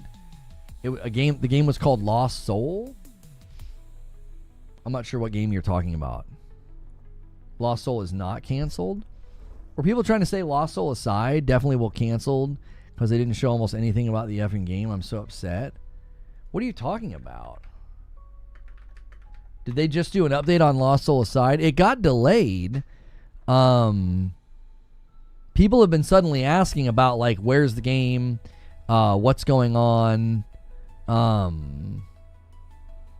Did they do another delay and did I miss it? No, August 29th is still the release date. I'm not seeing anything about the release date might be for all the wrong reasons. This is somebody speculating why they delayed the game, and it could be for all the wrong reasons. I'm not seeing anything about Lost Soul aside.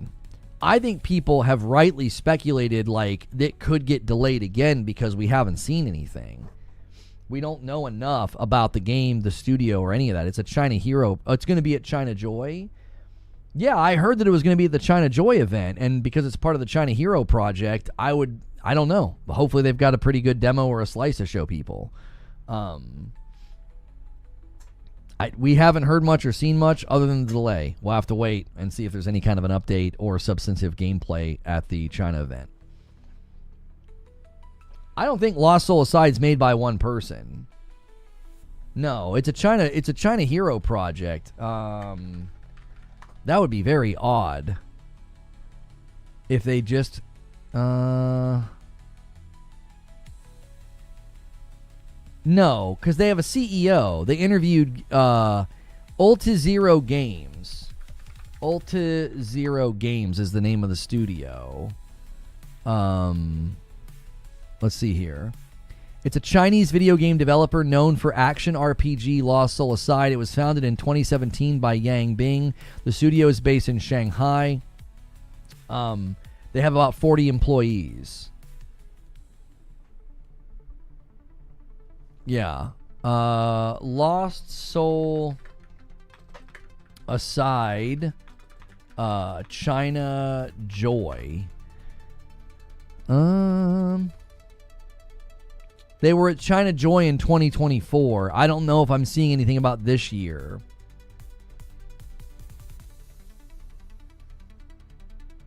Lost Soul Aside hands-on preview to be at China Joy 2023.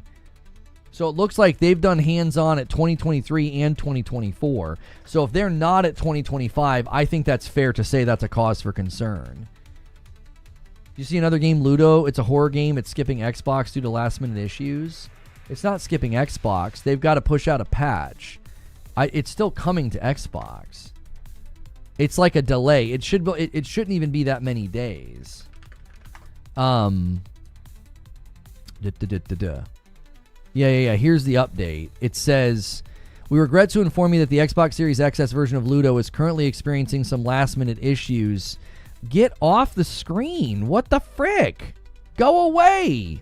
Elon, what have you done to this dadgum platform, bro? I can't click on an image and just look at it? Jiminy frickin' Christmas. Including certain inaccessible achievements and a lower than expected frame rate. Although these problems have already been fixed internally due to the unexpected nature of the situation, the patch could not be approved in time. It is currently pending validation, and we expect it to be available within the next few hours. Yeah, it's not skipping. It's just a slight delay. They've already got the patch. They just have to go through the patch validation thing. Like the, whatever, I think it's called like, what, certification or something? So, yeah. Not skipping. Wasn't Lost Soul Aside first revealed in 2016?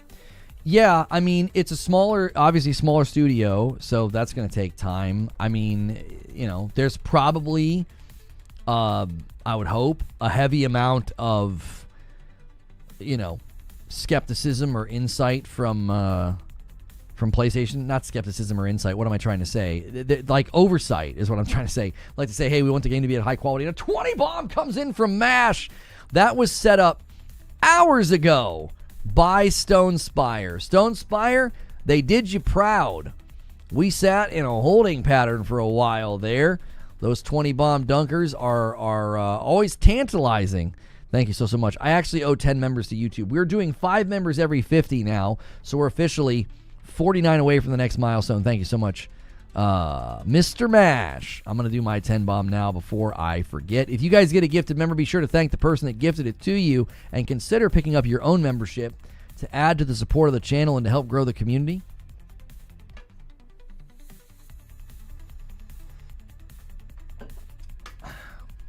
We didn't prioritize your platform. We got to it when we were done with the PlayStation PC versions. Oh, Lost Soul Aside did start off as a one-man job? Oh, it did. So you aren't crazy. You are remembering correctly. I didn't know that, Rich Rod, that it started out as a one-man project and then got picked up by the studio. Lost Soul Aside is the least appealing name for an action RPG. It just screams a dark survival game. I wonder if it's a translation thing. Like, I wonder if, you know, from Chinese to English, we're getting a different structure of the words or something. You know what I mean? I think a lot of people are hearing Lost Soul and thinking Souls game. If you guys have not hit subscribe yet, do so on YouTube. Hit the bell button as well. That way you don't miss out on the content. Thank you to all the new subs today. We greatly appreciate it. Daily live streams here. I am safe for work. You can click follow if you're watching on Purple. Subscribe if you're watching on YouTube. I should be on your homepage or your subfeed every day, so make sure and check those places for my content. I have a Wu Chang Fallen Feathers review in progress video that will go live at 10 p.m. tonight. Don't miss that. We thought it was midnight. It's not. It's 10 p.m. We rarely publish content in that time period, so we need your help when that video hits, okay? Fable is a fable at this point. I kind of made that joke in the Discord. I was like, Fable has become a fable. I mean, if what Special Nick is saying is true, oh my golly. Gee, many Christmas. I mean, who was it that said it? Sneaker said that. Sneaker said that the concern going forward is that the cadence of games would actually get bad because basically with the layoffs and the new push to get games out regardless of like loss or, you know, less people or whatever, there's the concern that that's going to affect timelines and going to affect quality. That's what Sneaker said. Glenn, did you hear about Clive Barker's Hellraiser revival? Looks like another DBD game. Yeah, I've heard about it. That's 6 months at a gifted member. If you guys are at the gifted member tier and you want to upgrade to Member Plus, consider doing that at $6. What happened with Fable? Special Nick said on the Xbox Era podcast he's hearing that it might slip to 2027.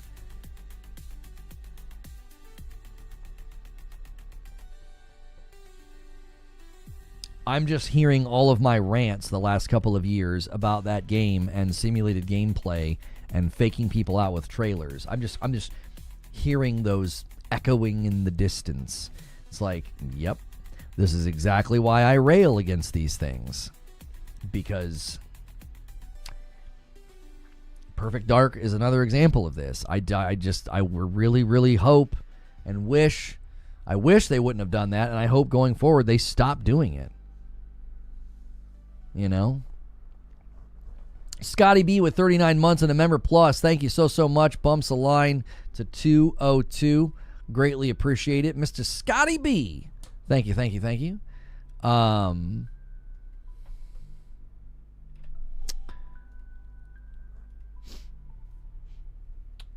on. We got some questions coming in. Guys, you can submit. Q&A used to be like a huge fixture here, and it is a members-only perk. So you can take advantage of that anytime in stream to ensure you get a response. Oh, I forgot to set the super chat goal. We've not done this in a long time, and I realize I've been really lax in this. I will gift a member every 5 super chats. All right, I forgot. You guys that do super chats, I've been neglecting having the goal set for you, and I am sorry about that. There you go. So Pan Parav says, do you think the Ori games will come to PS5? I imagine that they will. I mean, maybe not. They might decide that it's not the platform for it, but given that they already put it on the Nintendo Switch, again, my theory was when they reached out to Moon Studios about Ori 3, that signaled to me that somebody somewhere was looking at Xbox's catalog and saying, hey, what could we bring to PlayStation? And when they got to Ori, they thought, why not try to book an Ori 3 if we're going to bring the game over, right? If we're going to bring the games over, we could have 2 announcements, you know. And Xbox loves to announce games really far in advance. It's something that they've done a lot. PlayStation did it with Wolverine, and I kind of feel like they did it with Intergalactic. I really want companies to stop doing that, but I feel like the pattern is pretty strong in Xbox's marketing strategy is to announce things super early. So they book an Ori 3 with Moon Studios, and they would announce it even though Moon wouldn't even be working on it. They would announce it. They could coincide that with Ori 1 and 2 porting to PlayStation. To the player, it has no benefit except if you care about Xbox achievements, but for Sony, any sales there are less % loss, and Xbox takes a small cut. The thought of... This is pertaining to your question, Mash. Mash says, Mag mentioned Sony may negotiate with Xbox for a smaller cut than Steam. Okay, Sony may negotiate with Xbox for a smaller cut than Steam on the Xbox launcher. Xbox benefits by getting a small cut. Sony benefits via smaller cut while also being on Steam. I'm trying to crunch this in my brain. So they're negotiating showing up potentially in another launcher on PC, and they'd be willing to do it if Xbox takes a smaller cut than Steam. Is that what is? Am I getting this right? Wonder Woman really canceled? I think Wonder Woman's been canceled for a while, has it not? I feel like that came out when they said they were going to be focusing on a couple of their IPs. I feel like we've known about Wonder Woman being canceled for a while. Yes. Okay, so that's what he's saying.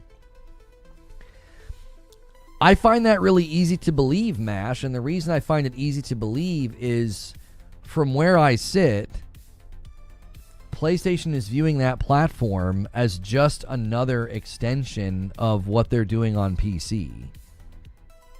I think that's how they view the platform. I don't think it's a coincidence that, like, according to what I've been told, and I find this to be believable, Xbox initiates the conversation about Helldivers coming to Xbox, right? So that plan was likely put into place last year sometime. You think it's a coincidence that they announced Helldivers 2 coming to Xbox after Xbox did their showcase and after Sarah Bond did a video saying that they want the future is that Windows is the biggest gaming platform, and they announce a handheld device that they're not making that's a Windows gaming device that's being made by Asus. So they're signaling from both Sarah Bond's comments and the Asus ROG Ally X announcement, they are signaling that that's their future, Windows gaming devices. In the wake of those announcements, Helldivers goes to Xbox. It's like, well, yeah, I think that makes perfectly logical sense. It's like they went to them and said, this is our future. This is what we're doing. If you're bringing games to our platform, you're basically bringing games to Windows. You're not bringing games to an Xbox console. If you bring a game to the Xbox app, we'll take less of a cut. PlayStation's probably thinking that's not a threat to us. That's just somebody on PC opening up a different application and buying our game, and they probably have no problem with that. I really, truly think that so many folks are looking at this backwards, and they think that this is going to be the turn of the tide, and it's like, it's not the turn of the tide. The tide's already come in. It's over. That platform has completely shifted away being traditional console, which is why PlayStation's like, why would we care? Our games get ported to Steam anyway. What difference does it make if you open up an Xbox application or a Steam application and buy our game? You're still on a platform that's not in direct competition with what they do. If they launch, let's say Yōtei. Let's say in 2 years Yōtei hits Steam, and you can also open up the Xbox launcher and buy it. I don't see why PlayStation cares about that. I would imagine they would do, potentially going forward, they might try something similar with Epic. Where's the harm? I don't think they put their games on Epic yet for some reason. I wonder what the cause is there. But they might not be on the best terms with Epic. After what they pulled with Fortnite and basically made Epic pay for crossplay. Dirt says, I have a question. Why is the Xbox brand still a thing? Why slow bleed this? What's the point? Why not just pull the Band-Aid off and say, yeah, it's Microsoft Gaming now? Because I think Xbox as a moniker makes really good sense for hardware. Like an Xbox handheld, an Xbox console PC hybrid, basically all future Xbox handhelds. I think it's a better brand moniker for like a gaming device than like a Windows gaming device. Like, I don't think people would hear Windows gaming device and be like, ooh, I can't wait to buy one of those, because it's Windows, right? People associate Windows with work and office and emails, and you have brand recognition that spans, how many years? Why would you throw that away?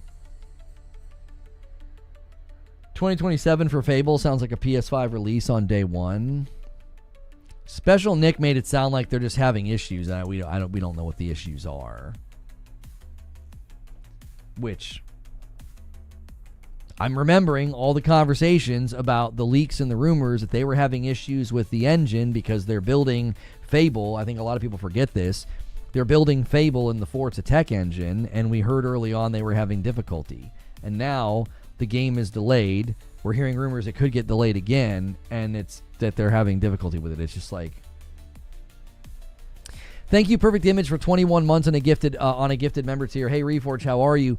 Besides the controller that are being produced, this suck that a lot of dev get fired. Do you think Sony can hire them and make a new studio? I have no idea. 7 months from Dylan as a member plus. 7 months, I'm enjoying the content, Lona. Keep it up. Smash the like button, everyone. Thank you so much, Dylan, for doing that. He bumps the member line to 203. Those renewals count. You know what else helps is having a good like count. We got 20 minutes before we've been live for 2 hours. So in the next 20 minutes, try to get us to 300 likes. We're not shutting down or anything, but usually at the 2 hour mark, we like to have a high like count.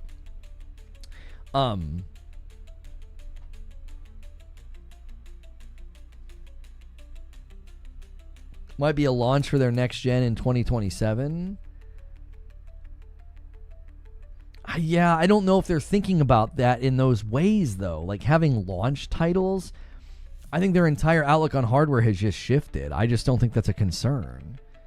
What does the PS6 offer me that outside of primacy? If I'm willing to wait, I can play the best version on an Xbox PC device. If there's one thing the market has shown is people won't do that. People won't do that. Has anybody done that? I mean, look at the sales, Lobo. Internally, PlayStation is impressed that the PlayStation 5 has kept pace with the PS4 without the mid-gen price drop. I want you to really think about that. Internally, they were anticipating not keeping pace with the PlayStation 4 because they knew we can't do a mid-gen price drop. So they're impressed that they've been able to do it. Keep in mind, they've also been able to do that during a gen where they've been taking some of their biggest property to PC. It hasn't hurt them at all to put their games on PC. They're also touting a 20 to 30% new user acquisition total of all PS5s sold. Porting games to PC hasn't done a thing to them. If anything, it's worked. They're getting new users from somewhere. They're not all from PC, obviously, but they're getting new users from somewhere. They're not slowing down. They're maintaining a speed that they did not anticipate making. So I don't think but if I can buy the game through an Xbox application on my PC, I do not think that will shift anything in the market. I don't think there'll be a single person that's like, well, I've been on PS5 or I've been in the PlayStation ecosystem for so long or blah, blah, blah, or I've been considering getting a PlayStation.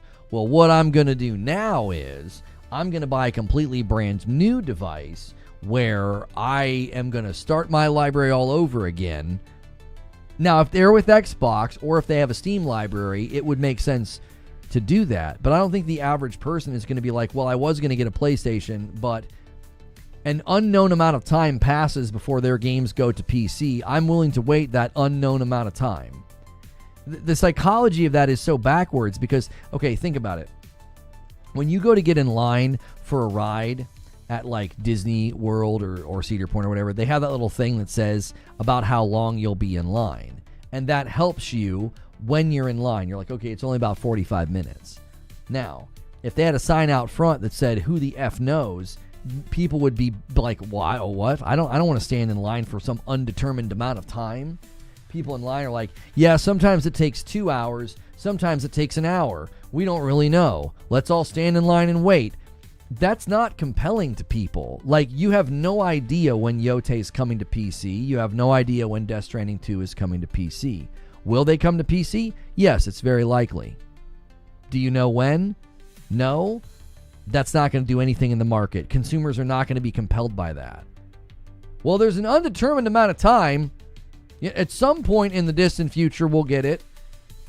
And maybe you might not. I don't know. Maybe you might not. Maybe some games just don't make the leap. Maybe Yōtei doesn't make the leap. I don't know. I imagine that it will, but for some reason, Gran Turismo hasn't made the leap. For some reason, Demon's Souls Remake hasn't made the leap. So there are rumors that the Gran Turismo port got canceled. We don't know if that's true or not. I don't think consumers are compelled by that.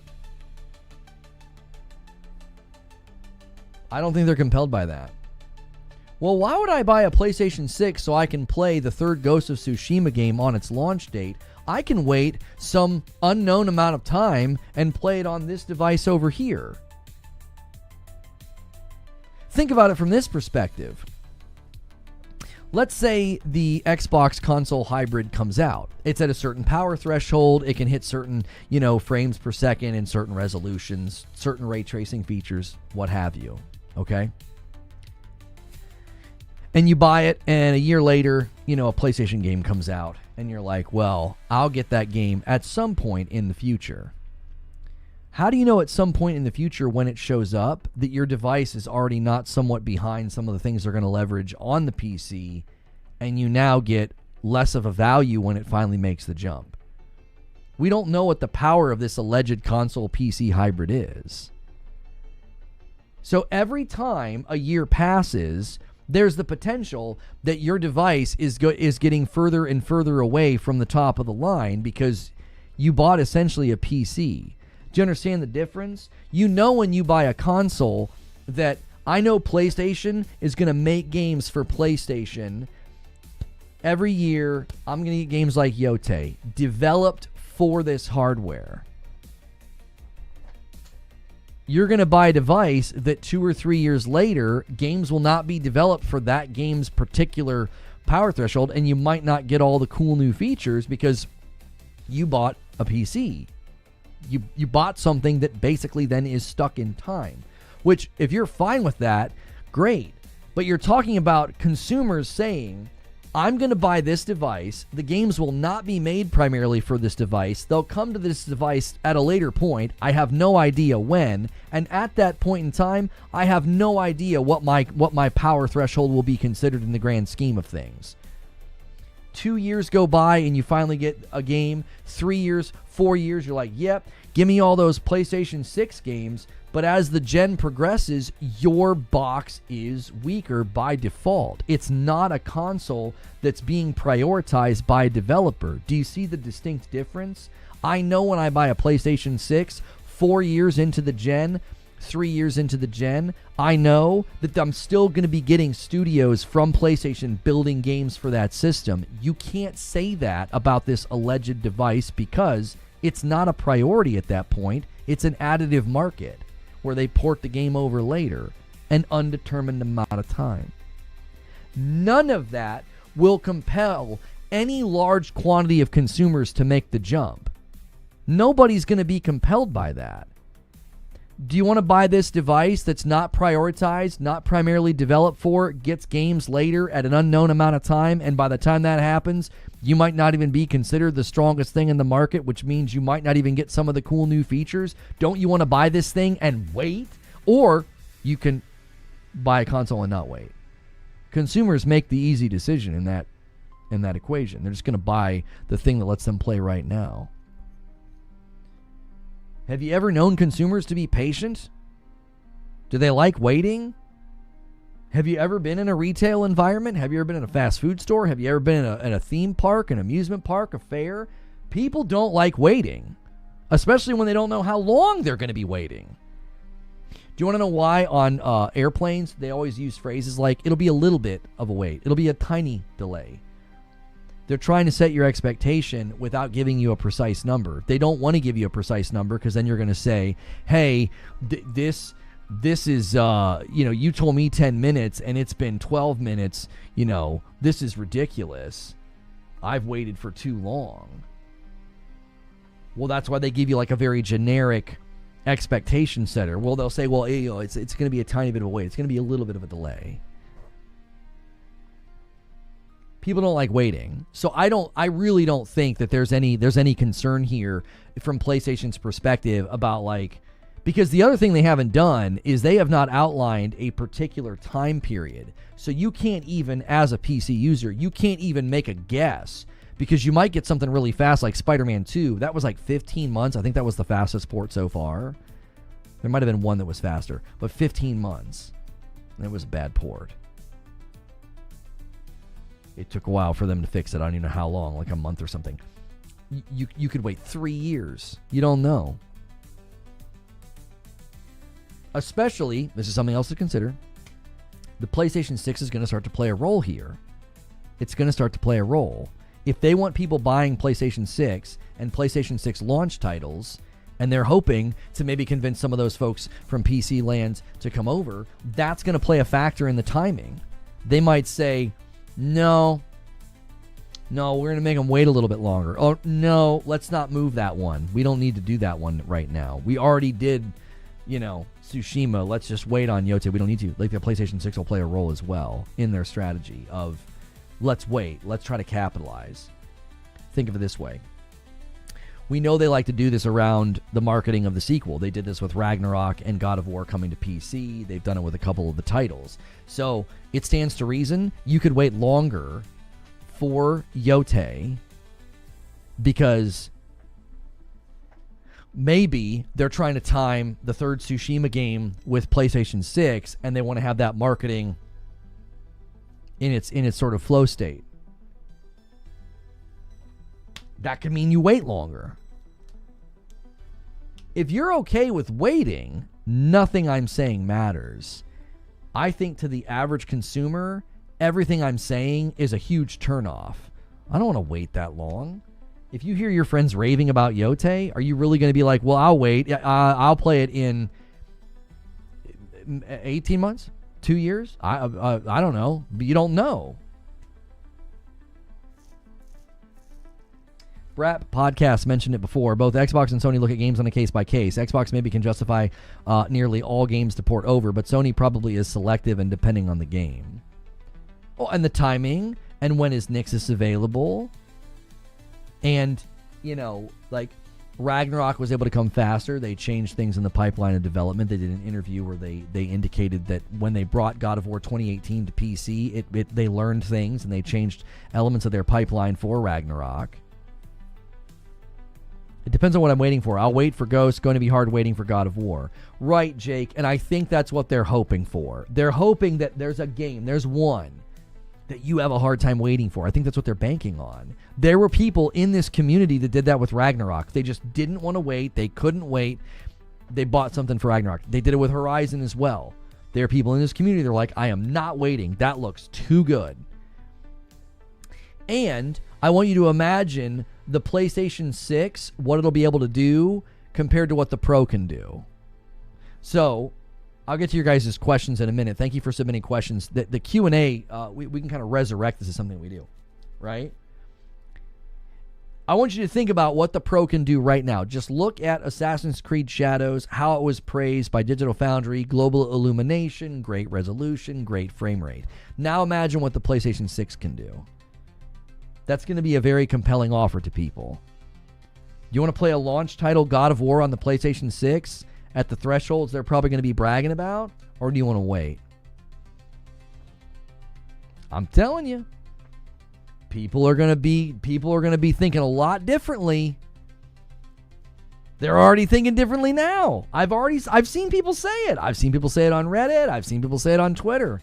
They were like, yeah, dude, I got tired of this. I got tired of that. I got tired of optimization problems. I got tired of driver issues. I got myself a Pro. I've literally seen people say that. Well, that's anecdotal. I mean, it's a representation of what people might do. It's people that might say, I'm switching. Or maybe I'm not switching. I'm going to give myself a place to play those games when they come out. It's worth it. I got to thank some people here. Stone Spire with 27 months in a VIP. He says, this is the best community with the most relevant and thought-out content out there. Keep doing what you're doing, brother. Thank you so much, Stone Spire. That gets us to 204. I appreciate it very, very much. And then 26 months from Cujo on a gifted member. Cujo, thanks so much for being here. Slightly off topic, but PS6 coming in 2029 is great news if true.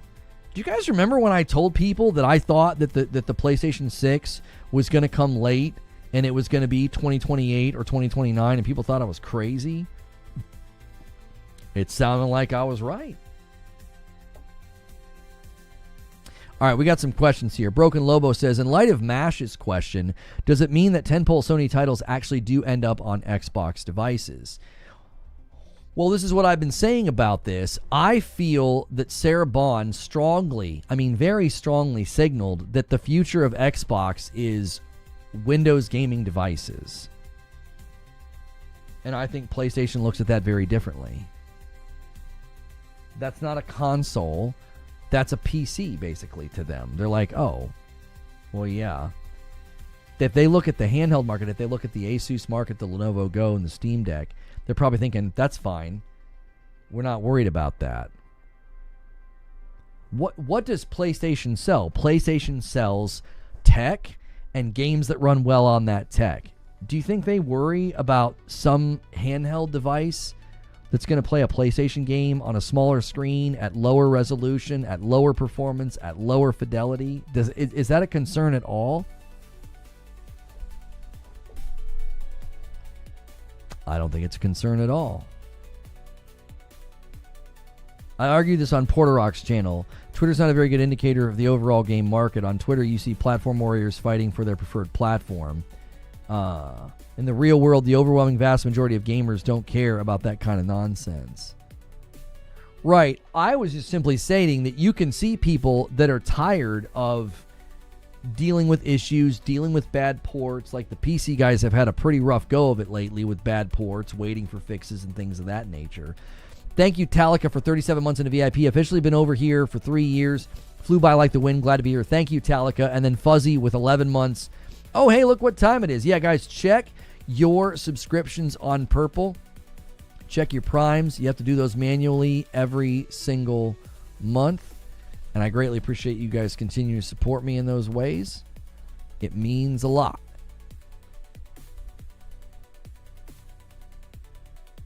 I think Microsoft has already walked into Sony's offices letting them know the future hardware looks like this, hence the Helldivers launch. That's exactly the theory that I came up with, Hollow. That's just what makes sense to me. If people don't have to agree with me, that's fine. I don't put my opinions out there in the hopes that like everyone agrees and thinks I'm like the greatest person ever. It's just what I think. My judgment, my assessment of what happened, it was like, yeah, Xbox completely jettisoned their entire hardware strategy. They completely jettisoned their entire identity this gen. It makes perfectly good sense to me that they would have approached PlayStation and said, this is what we're doing, and we would like to negotiate your games coming over here. Whether it's Helldivers first, and then future games through the Xbox app, which is what Mag's talking about, Middle-Aged Gamer Guy. That makes perfectly good sense to me. Think about it from this perspective. So, Xbox signaled their strategy shift first to the money men, right? Wells Fargo Summit is where this all kind of started. If you guys remember back that far, late 2023, Phil Spencer does a Famitsu interview, and I'm like, I think Phil is signaling a change. I think Phil is signaling they're going to publisher strategy. I got lots of disagreement. That's fine.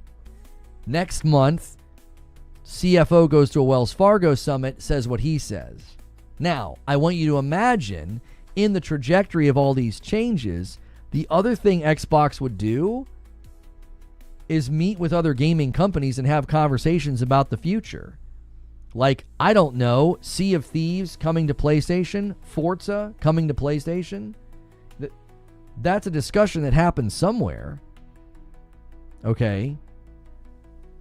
So, it stands to reason, once those communication lines were open, Xbox said, now we'd like to talk about bringing your games into our storefront. Into our launcher, into our app. Not like a quid pro quo or a trade, but hey, The communication lines are open. We've been putting games on your platform. This is what we've been doing with our hardware. Now let's have a conversation about bringing your games to our ecosystem. So if you open up the Xbox application in a couple of years and you're buying a PlayStation game, that won't surprise me at all. Won't shock me in the least. Because Xbox is basically saying, we are not fighting this fight anymore. You might as well come over here. It's just another place for you to make money. It's just another storefront to put your property. And if people want to say, that's a huge L, or I'm mad, I don't think they should do that. It's just an application. I don't see it as a shift in strategy. It doesn't say that PlayStation's going to start making their studios build games for multiple systems at once, or any of the things that I have said I don't want them to do, because I feel like, as a consumer, I get better quality games when a first-party PlayStation studio builds for PlayStation first. I feel like I get better games, and I don't want them to change that hierarchy. I think that leads to better product for me as a consumer. As long as that's in place, what difference is it to me if Yōtei, 2 years from now, you can purchase it in Steam or an Xbox application on a Windows device? That doesn't do anything to my experience. It doesn't do anything to the launch version of Yōtei. It doesn't do anything to the launch version of future Sucker Punch games. It's a port to PC that happens later. Seems to me like the strategy's pretty much staying the same. They're just taking maybe offers from storefronts to be like, yeah, why wouldn't we be another storefront on PC? Thank you, Paul, for 8 months into VIP. Lono, I pre-ordered Wu Chang last night. What did you think of the game? You will have to wait. 10 o'clock this evening Eastern time. My review in progress will hit. I'm 20 plus hours into the game, 10 plus bosses defeated, and you can see my thoughts this evening that will help inform whether or not you or others should pre-order, play, or whether or not you'll enjoy the game. Yeah, I can't tell you. I'm under embargo until that point in time. Do you think Sony's getting a higher split of Helldivers on Xbox? Oh, I have no idea. I don't think that's what matters to them. I think bringing it to Xbox had more to do with live service funnel. Thank you for that snippet. No problem. Guys, I need you to do your best to watch that video this evening. We don't get a lot of review access. We're working on that. We're trying to get into a place where I can even dedicate time. I put a lot of time into Wu Chang. I mean, 20 hours for me over the course of a week and a half. I think it was a week and a half, or roughly. That's a lot. That's a lot for me. I'm married. I got 2 kids. When I'm not in the chair, I'm largely, being dad and being husband. So I tried to carve out as much time as I could to really give you guys a good video. Dr. Killshot with 19 months. Thank you so much. It's now 78-10. Team Purple, you guys need your own mash. We're at 208. The next milestone's 250. This isn't a POV rooted in the console war. I'm a PlayStation main for life, but I just wonder how this impacts hardware sales. Exclusivity clearly drives some of those sales.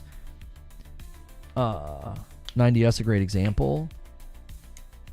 Think of it from this perspective, Broken Lobo. How many people right now are going to the store and considering buying a PlayStation 5, and they're thinking about the games from 2, 3, 4, and 5 years ago? Are they thinking about those games, or did Yōtei drive them to the store? Did Death Stranding 2 drive them to the store? What do you think is the most common catalyst for someone right now going into the retail store or going online and ordering a console? Which is it? I mean, I think you know the answer. The answer is obvious. The newest games are what typically are the catalyst. Oh, Nintendo. You say Nintendo's a great example. Right, so later this year, if somebody's buying a PlayStation 5, they finally decide to convert, do you think it was because of a bunch of games that are on PC, or is it because of Yōtei? Like, what's the catalyst? There's 60 million people that have not purchased a PlayStation 5 yet. Recency definitely plays a part. Oh, it's a huge part. You and I both know, Lobo, next year, GTA 6 is going to be jet fuel for the PlayStation because everyone's going to say, well, that's the place to play. The confidence in Xbox's hardware is at its worst that it's ever been. It'll continue to go down as more and more games do what No Rest for the Wicked said. They skip or come late. I mean, how many times is that going to happen? Baldur's Gate 3, Black Myth, Wukong, now No Rest for the Wicked saying it. Confidence that hardware is going to continue to wane. So there's going to be a huge boost to PlayStation sales just from the GTA 6 game alone. Why? It's the newest thing. It's the biggest thing. So I don't think when somebody finally makes the pull and they're like, well, I have a PS4. Should I go PC or should I go PlayStation? Do you know what's going to have the most magnetism? The newest thing. Because they've waited and they've waited and they've waited. So what are they waiting for? They're waiting for the catalyst. They're waiting for the switch. Here's another way to think about this. This just came to me. Isn't it interesting that the PlayStation 4 is maintaining 60 million MAUs and that a bunch of those people didn't go to PC? Really think about what I just said. Why haven't a ton of the PS4 MAUs converted to PC? It stands to reason that they would. Why? Forbidden West is there. Ragnarok is there. Tsushima's there. Spider-Man 2's there. A bunch of this gen's games are on PC. Why aren't PS4 users converting to PC? I think that's a fair question. Somehow PS4 is maintaining 60 million MAU. They're not converting to PC, and there's a bunch of PlayStation 5 games on the PC. I don't think it's a pull or has any magnetism at all. I don't think consumers are compelled to be like, I'm going to completely switch to PC because PlayStation games eventually go there. Living room gamers aren't going to convert. I don't think you're going to see conversion. The fact that the PS4 is maintaining that level of monthly active user base is exactly why you know people when GTA 6 coming out, they're converting. They've been waiting. They've been waiting. Peasant's going to peasant. That's right. Peasant's going to peasant. Can't afford a high-end PC, don't want a high-end PC, don't want a PC in the living room. There's a lot of stigma on spending that kind of money and making that kind of change. Homies, it's 2025, and 60 million people are still turning on their PS4s. That says something. 20 to 30% of the people who bought a PS5 are new. That says something. China Hero Project hasn't even hit full speed. That's going to say something. If I'm at 700, why not just go to 1,500 to 2,000? Do you think currently, with the way the world's going and cost of living and inflation, you think people would say that? I wouldn't say that. I'm saying that about my heating and air unit because the half measure's like $4,000 and the full measure's like $7,000, and I'm like, well, frick it. If I'm going to spend that much money on a half measure. But when it comes to stuff like that, generally speaking, people are going to take the cheaper route. They're going to be like, well, give me the 700. I'm not doing all that. By the way, you're also going to spend more and completely lose all those games and all that library that you had. A peasant library full of Game of the Year contenders. Tell them, MTZ. Thank you so much, Broken Earth, for 5 months and a member plus. What do you think of Dune Awakening? I've been playing for a couple of days and it's pretty good. I don't really have a strong draw to MMO, but I love the concepts of like what they do with the sand and the map and stuff, and people seem to be really enjoying it. So I'm always happy for a genre that I don't play to do well. Yeah, I'm always happy to see that. Do you think Lost Soul Aside will be delayed again? I think if it's delayed again, they'll announce it before China Joy. When's the China Joy event? Do we know? Is it before or after Gamescom? China Joy is August 1st to the 4th. If they're going to delay it, they'll announce it before China Joy. That would be my bet. Because they've gone to China Joy 2023 and 2024. So they've gone every year with playable versions of the game. Thank you so much, Broken Earth, for gifting a member, rounding us out nicely to 210. We are exactly 40 members away from 250. Let's see a tag team 20 bomb. Let's see it. Or Purple, you can put in the specific amount. Let's see it. Somebody dunk this home to 250. Big screens are nice, but monitors are more responsive.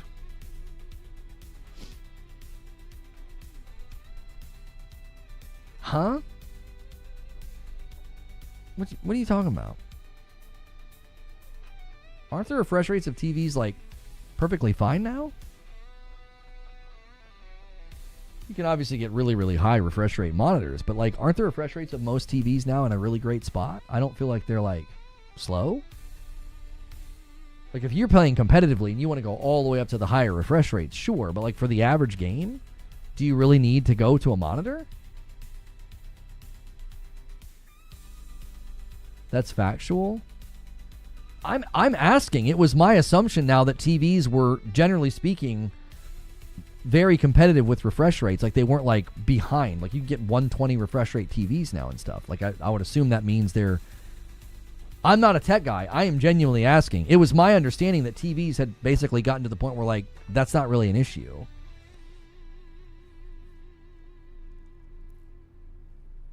Response times on TVs aren't where they are with monitors, but that response time's only needed at higher competitive levels.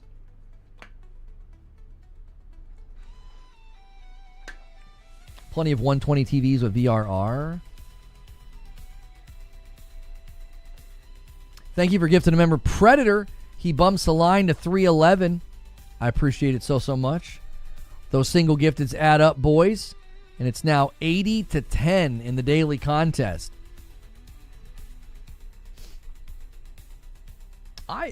This'll change one day. You better watch out, YouTube. Twitch is slowly amassing their peeps and their heavy hitters. Could we get some more likes on YouTube though? Let's try to get us to 300. You guys have been doing really, really great with the likes. If you've already come in and hit the like button today, man, thank you so much. If you haven't hit subscribe yet, you can subscribe for free on YouTube, and then you can talk in my chat, and then you can come back every day and be a part of the talk show Monday through Friday. That's generally what I was getting at. We aren't professional gamers here. It's just my time playing game battles and a few UMGs, Call of Duty, just in my blood. Okay. Yeah, like I was playing, Wu Chang in here on the monitor and Wu Chang out there on the couch, and I didn't really feel any difference. And that's obviously a game that's got like, you got to have good response time in a game like that. I didn't feel a difference. When I played Sekiro in both places, I didn't feel a difference either. I actually felt Sekiro was better out there, but some of that I think was the capture card. Now when I game and I'm not streaming, I bypass the capture card. I bypass the capture card. And a Member Plus renewal from Brian31. Thank you, Brian31, for 25 months. Appreciate you very, very much. You guys that support the channel directly and help grow the community, it means the world, man. Thank you for doing that. We got some more questions here in the question command. Chaos Theory says, do you think Fable will come to PS5? I don't think I'm crazy for thinking so. They're already moving Halo and Gears. We have it on pretty good authority from some reliable folks that, yeah, that's happening. Fable's coming to PlayStation. Soul Train bumps the line by renewing over here on Purple for 6 months. And then a 10 bomb comes in from Broken Earth and gets us to 323. Many hands make light work, and you guys on YouTube with the gifted memberships, man, you bless so many people every single month. It's just incredible. You bless me and my family, and you make sure that others get in here. Guys, when you're a member, you get into Friday night streams with Madam. You get into Q&A. And then every day we do a green room. That's for Member Plus and above. That's a great reason to upgrade. You're not getting into that segment. It's a daily segment. It's basically behind the scenes. If you're like, what is green room? If you want to see behind the scenes and what I do here and how I plan it, hit that Member Plus membership tier and you'll get a chance to see it every day. We got some more questions here. This, again, is something you can only do as a member. Pathalon Phoenix says, if the next Xbox is competing against Steam, do you see them not releasing on Steam for at least a year or two and release on PS5 and PS6 day one? No, Pathalon. You got to understand, This is where I really think a lot of folks haven't really done any like deep analysis of the dissonance within what Microsoft and Xbox are doing, and why I just don't think they're ever going to prioritize their own stuff ever again. There's a dissonance within the company if you think about it. The minute you shift into publisher, you cannot prioritize your stuff. You can't. You want that game at launch everywhere. Steam is an enormous user base. To not launch the game on Steam, that is just, I can't see them doing that. No, it'll be in Steam day one. I do not think they view themselves as like trying to compete with Steam. Like, do you really think about it like this, think about this from this perspective. Do you really think that like the day that Fable launches, if it's not in Steam, but it's in the Xbox app, do you really think Steam users are going to be like, all right, fine? Some would, but not enough. Not enough to warrant it. Plenty of them would be like, I ain't doing that. They hate other launchers. They loathe them.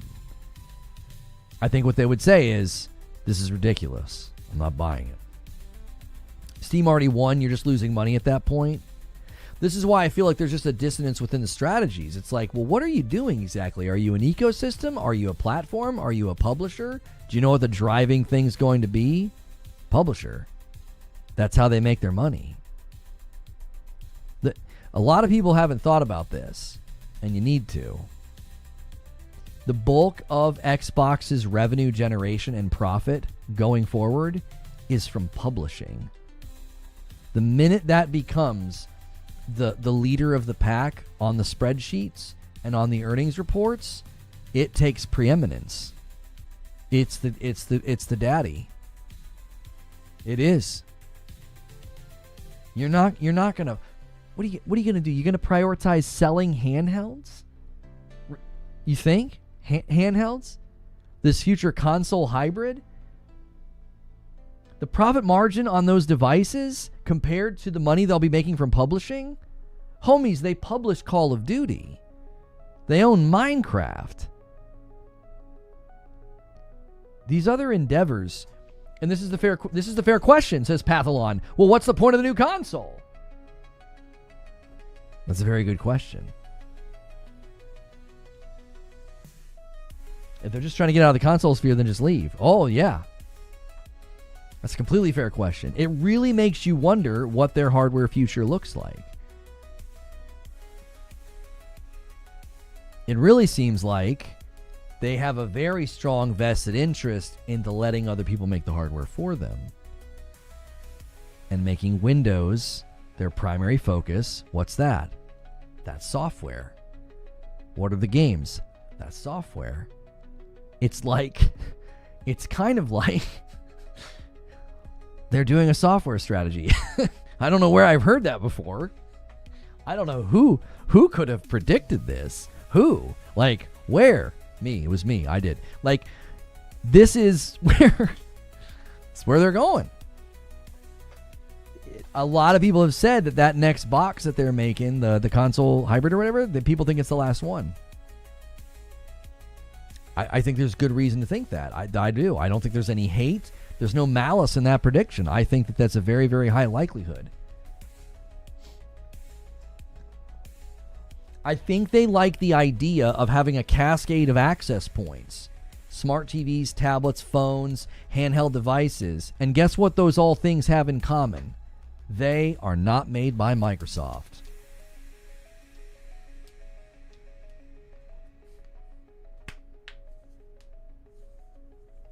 Johnny Apple software. That's not an Apple joke. That's a Johnny Appleseed joke. Johnny Apple software. Just throw your stuff everywhere.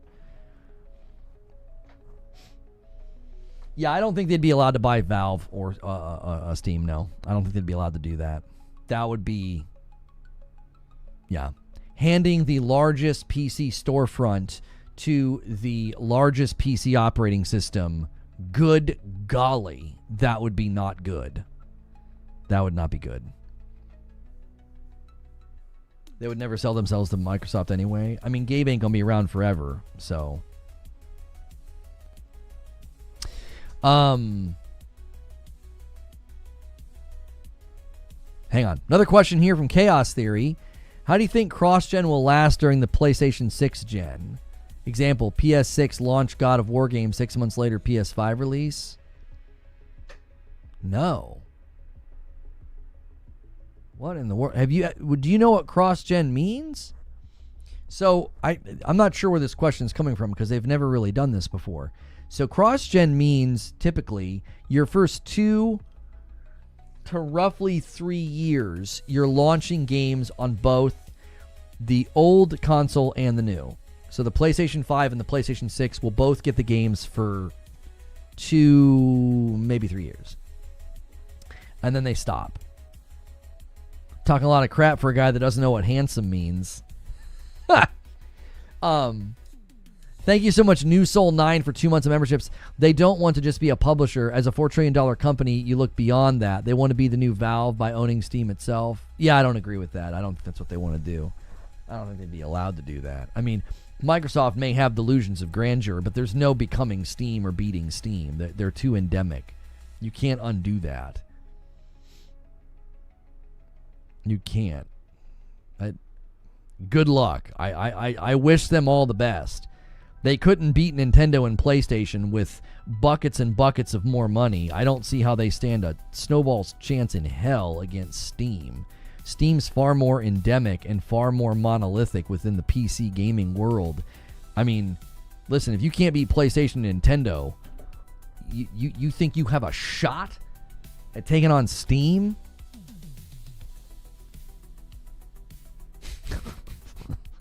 Good luck. Good luck. You got more money than God, and you couldn't outspend, outpublish, outdo PlayStation and Nintendo. 2 platforms, you have so much more money then, and you couldn't beat them. You think you're going to beat Steam?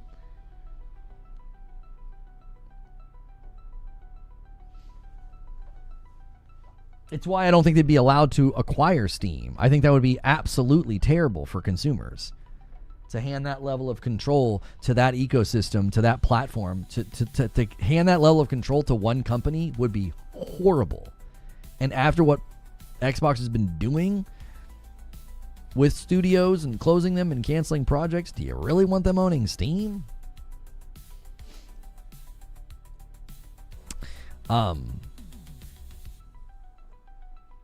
Champagne says, did you see the Wu Chang Pro enhancement details? Looks promising. I can't speak to anything that's not public knowledge. Wu Chang PS5 Pro enhancements. Where have they detailed these? Players can choose quality, balance, and performance modes, with Pro achieving 60, 70, and 80 respectively, compared to the standard PS5's 30, 40, and 60. So I will say I don't go into great detail about those specific modes, but my video does speak to performance. That's all I can say. I can't tell you any more than that. I am under embargo. My video does not go down into like frame tick measurement and mode comparisons. I don't have the tech or the care to do that, but I do speak to the game's performance on my PS5 Pro. There is a section of the video about that. Microsoft owning Steam just sent a shiver down my spine. It would be awful. Gonna need an Outlook account to buy games. But Phil Spencer says he's one of us, says Mash. Alex Gaming says, don't pay attention to New Soul 9. He's an Xbox fanboy who thinks that Microsoft will buy Valve. I mean, we don't need a name call. I don't think that they will be able to. I don't think Valve would let them. I don't think the regulators would let them. I'll be honest with you guys. I don't think Microsoft wants to do that. Is it hard under the embargo? Yeah, I have to stop every time and make sure that I don't say something that I shouldn't say. Like, I don't think they would come after me, like, if I slipped up. Like, let's say somebody sent me an embargo copy of Yōtei, and I slipped up and was like, oh, man, the frickin' combat's awesome. I don't think Sucker Punch would come after me and be like, hey, you said something before the embargo. I don't think they would do that. It's just a matter of respect that you just don't say anything until the date. I'm respecting the dev, the publisher. I'm respecting my other YouTube, fellow YouTubers by not doing that. I don't think they'd come after you. Now, if I sat here and said, guys, I got early access to Doom the Dark Ages, and it's not out yet, and the performance sucks, and the frame rates are terrible, well, then they would come after you, and they would say, hey, you broke embargo, and you said negative things about our game, right? If I was talking about Doom and said that. So, whether it's positive or negative, you just shouldn't do it beforehand.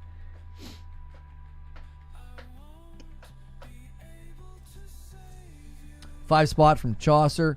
Great job on the content and effort with discussion and breakdowns. Belated gift for getting the Twitch partnership back. Well, I appreciate that $5 super chat. We did bring back the super chat goal on YouTube. I know some of you guys prefer doing super chats over gifteds, so you guys can make it rain confetti in the chat again. I hadn't been doing that, and that's my fault. You guys are always faithfully doing super chats. Also, guys, check your Prime renewals on Twitch. Check your subs, see if they're able to be renewed. If you feel like blessing some people and gifting some people. Top Reply is currently leading the day over there with 15. And we've got some heavy hitters over here today. Pathlon Phoenix dropped the 50 bomb. And, wait. Oh, my. Pathlon's currently winning. He's currently leading on YouTube. Oh, the times have changed. They won't get you if you break embargo, but Sony will block you, though. It's generally self-destructive to break embargo. Like, if I sat here and just rattled off all the things I like and gave praise, the company probably wouldn't care, but other developers would look at that and say, don't give that guy access. He talks before the embargo. Mash, you couldn't let him have it. He couldn't let Pathlon have it. A 50 bomb from Mash, you punk. Oh, 273.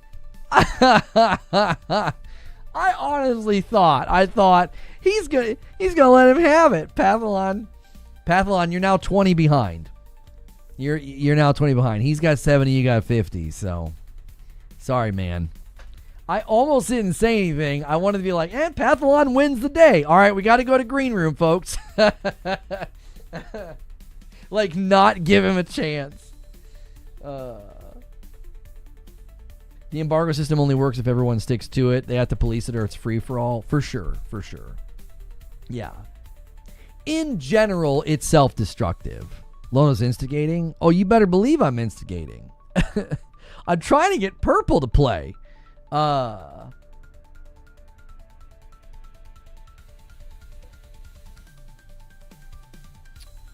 The Real Stout says, Twitch support update. Promoting streams on other platforms during Twitch streams is not allowed. So Twitch will promote this and this, but they draw moral lines at the topic that impacts their bottom line. Crazy. Aren't streams non-pipeline? Well, and a $5 super chat from Jack Garland. I hacked my, so I could, to tell you, I can't read that out loud because that's a dangerous thing to read out loud. Thank you, Jack Garland, for the $5 super chat tip. I'm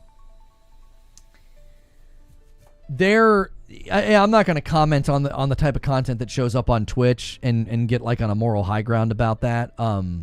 I've said my piece about that. I think it should be properly labeled and it should be siloed so that minors can't see it, because I believe there is content on Twitch that falls into the adult category. Just because you got a piece of dental floss in your butt crack doesn't mean that you're basically not naked. And I just think it should be properly labeled and siloed so that children don't see it. Since it's an age-rated website for 13. So that's basically been my position. I'm not going to get on a moral high ground and be like, you shouldn't be doing that with your content or body. Like, that's not my place. But I will say the reason they don't want you promoting other platforms is because they have said, we will allow for multi-streaming, but you can't be saying, hey, come watch over here, right? I can say, hey guys, I'm streaming on both platforms. I'm allowed to say that. I'm allowed to say, yes, I'm multi-streaming, but I could not tell you, hey, you can go watch me on Twitter right now. Come watch me on Twitter, and I give you a link or whatever. I'm not streaming on Twitter. That's why I'm using that as an example. I can't direct you to leave Twitch to watch the content elsewhere. Do you see the problem with that, right? Like, streaming on a platform using their system to say, hey, come watch this content elsewhere. I totally get why they say not to do that. That's why I say watch wherever you want, wherever is best for you. It doesn't matter to me. Chaos Theory says, what I mean to say is, how long can I expect PlayStation 6 games on PS5 without having to buy a PS6? Roughly 2 to 3 years. I think after the second year, as you go into your third year, it's going to be less, you can have less confidence. So, like, let's say the PlayStation 6 comes out in 2029, you probably won't have to buy the PlayStation 6 until 2031. By the time 2031 rolls around, you're going to be getting left behind. And I think that's totally fair. That means if you bought a PlayStation 5 in 2021, you got 10 years out of it. I would say that's very, very fair. It was very fair. For the money that it cost, imagine buying a PS5 at launch for $500 and not having to replace it for 10 years. That value is insane. These guys that try to crunch the PS Plus numbers, and they're like, you're spending more than me. No. That's insane value. That's insane. Even if you buy the PS5 Pro in 2024 for $700 and then you replace it 6 years later, that's still incredible value. Like, that's insane good value. $700 and you don't have to do anything for 7 years. Denver bumps the line with a 6-month renewal. Thank you so much for doing that, Denver. That gets us to 274, but then it's going to become 275. Plappa says, click, click, boom. Thank you so much for using your Prime over here. Guys, we had to switch to 5 every 50. It was becoming a little bit too expensive for me at 5 every 25 because there were a lot of Primes and resubs in there. And with the revenue and all that, I don't want to get into the details. I'm not trying to tell you guys my finances. That's very unprofessional. It wasn't sustainable. It was very foolish. It was fun, but it started to become destructive for me to gift 5 every 25. So we've switched to gifting 5 every 50. I love giving back. I love getting as many members or subs as I can into the community, into the Discord. It's something that I've always been passionate about, but I also have to do it in a way that's smart. I can't be out here brazen and foolish. I am, providing for a family. So Zelda with 7 months says, click, click, boom. Oh, you on both platforms, huh? And that is 276. So we're 24 away from being 100 ahead of pace. So thank you guys for that. That's a great way to start the week, especially when I'm going to be gone in 2 weeks. The first week of August, I will be gone. So that's why we're going a little bit hard with extra content. I'll be doing Saturday community game nights if we hit the 1,000 on the week. 500s for Friday night, 1,000s for Saturday. It's a whole extra day. It's a whole extra stream. But when I'm going out of town, I try to give a little bit extra before I leave. Do you think games will ever have a cap? What I mean is, will there ever be a time where games become maxed out graphically? Human eye can only see so much. So does everything become VR or holograph? I mean, yeah, we'll get to the point like my grandchildren will be playing games that don't even, you won't be able to distinguish. You won't be able to distinguish whether or not it's real life or not. I mean, we're already really close to that. Right? We're already very close to that. Like, you boot up a game and you can't tell. There were people that could not tell that the opening to Death Stranding 2 was in-engine. It looked like real. It looked like just regular old footage. I showed it to friends of mine and they thought it was real footage.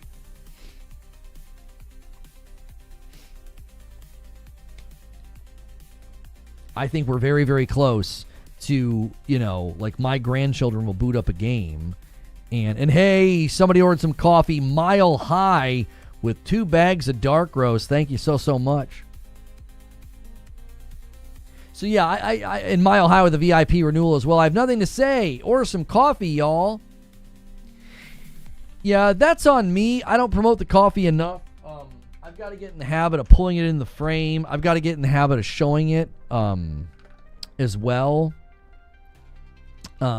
It should be a showcase periodically.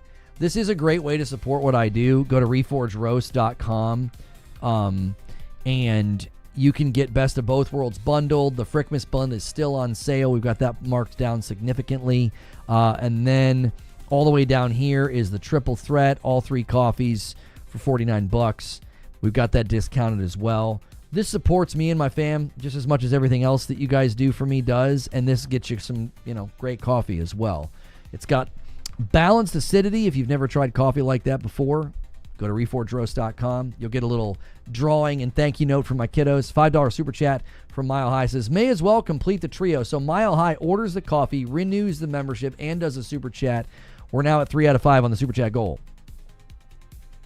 I do the link thing once a day. I know, and I appreciate that, Jaster. I'm just really bad about it. We get so deep into the discussions. I like to take a break, ask folks to hit like, remind people to re-up or gift, and I don't like to go beyond that because then it just feels like I'm just buckshotting you guys with promotions, and I don't like doing it. We already have to, do a lot of focusing on the members as well, because that's basically the biggest form of support that we get, and so I just have to. That's why we do so much for members. That's why we do game nights and Friday nights and green room. Where's the cookie bar link? We're gonna get like a little thing down here, like a little rotator. So Creatures just got more pressing matters to work on than that. Don't we do enough for you already? Yeah. Oh. Ooh. Oh my golly. Where's the link for those Rick Ross cookies? Use the control command. Are they still doing the free? They were throwing them in for free if you did an order over $20. If you guys like protein shakes, meal replacement, things like that, I am partnered with Control. You can use the control command. Use code LONO over there. I don't promote stuff that I don't use myself, and typically on the weekends I'll use it. I think they're great. Because I'm not here to hear you complain about it, I second this. What's he saying? If I don't know how to show up behind him. Mm-hmm. It's kind of like the blue badge thing. Every time you guys bring up the shelf, it just makes it long. It's just never going to happen. And why do I need a shelf when I can set that there?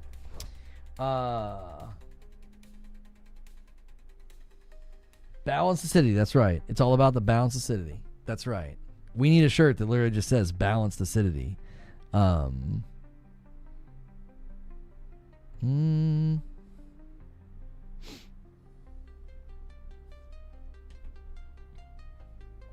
had to replace my DualSense due to drift. Knock on wood. One of mine got drift. It was the black one, which I was kind of disappointed. It was my favorite one. Maybe that's why I got it. I don't know. What was the game Lono's reviewing later? Anyone? Let's see, it's noon. In 10 hours, at 10 p.m. Eastern, we will upload Wu Chang Fallen Feathers review in progress. I've got over 20 hours in the game. I've defeated over 10 bosses. I think I'm 30% is what it says.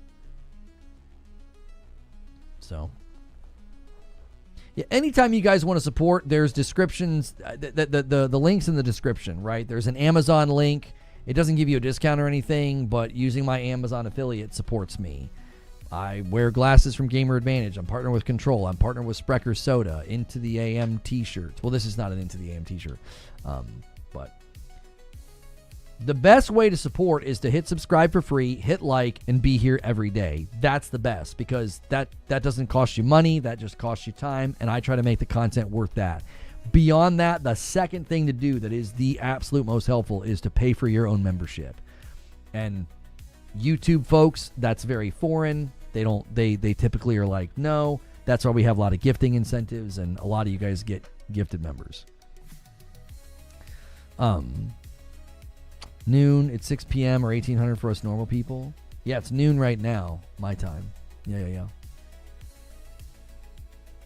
Could we get 30 more likes? Go through that ritual every day when you guys come in, man. That like button does help. We can start looking for things to just kind of interact with and talk about within gaming news. If you guys see anything in the feeds, anything going on, and while you're doing that, maybe get some things for me to read, look at, react to, whatever. I'm going to take a very, very quick break. I've been in the chair for almost 3 hours, so I'm going to run ads on both platforms, and I'll be right back. Stonespire says, did you see Mile High's Gifted? I did. Did I not add it? I added it. I believe I added it. Anyways, if I didn't, I'll add it when I get back. All right? I'll be right back.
Hello!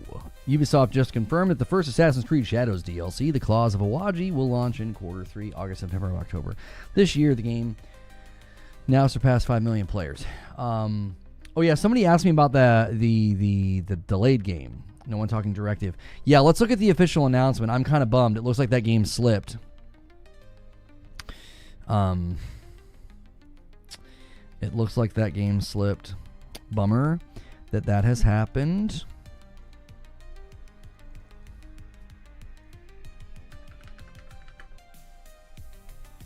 What is Directive 8020 or whatever it's called?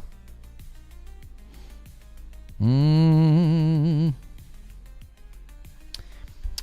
made the decision to move the launch of Directive 8020 to the first half of 2026. The reaction to the game so far has been incredible, and we believe that taking a bit more time will help us deliver the very best experience for you all. Everyone at Supermassive is deeply grateful for your patience and ongoing support. We can't wait for you to board the Cassiopeia. This is probably pretty disappointing for them because weren't they targeting like October, which is like a really good time for spooky games?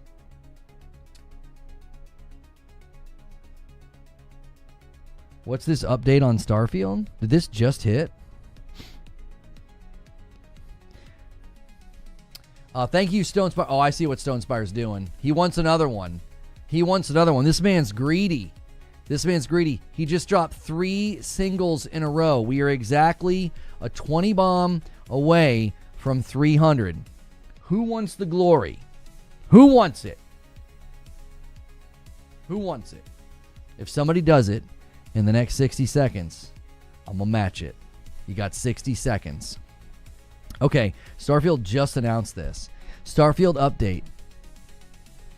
Wait. Yeah, they just announced this. July 22nd of 2025. Okay? A new Starfield update is available today, with improvements to creations menu as well as crash and stability fixes. Looking ahead, we're continuing to work on future updates, and we'll share more about the exciting things we have planned for Starfield in the coming months. So it's possible that we see them at Gamescom. Right? If they're going to be doing exciting things they've got planned for the game in the coming months. So I'm assuming this means that, you know, they're going to be at Gamescom. Would be my thought. Gamescom's end of August. Yeah. Minor improvements, addressed issue, minor improvements, general crash, K, currently in beta. Yeah. Nothing major here. Nothing major just yet. But obviously, they're dropping a hint that they're gonna probably be at Gamescom. Let me add the 3 from Stone Spire here to 95. He's tempting that 20 bomb. Threw down a little gauntlet. Here, let me grab this. Detective Seeds is saying, I would not be shocked to see a Starfield PS5 announced at Gamescom.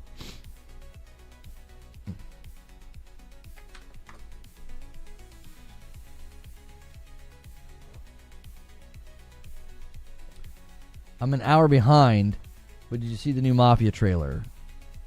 No, I did not. Battlefield has officially announced they're going to do a reveal trailer in 2 days. Thursday, July 24th. Do they have a time? Or is that just the day?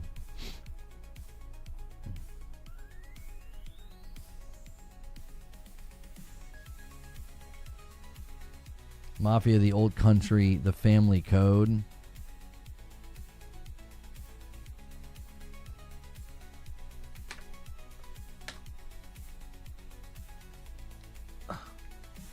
Let's give us a watch, huh?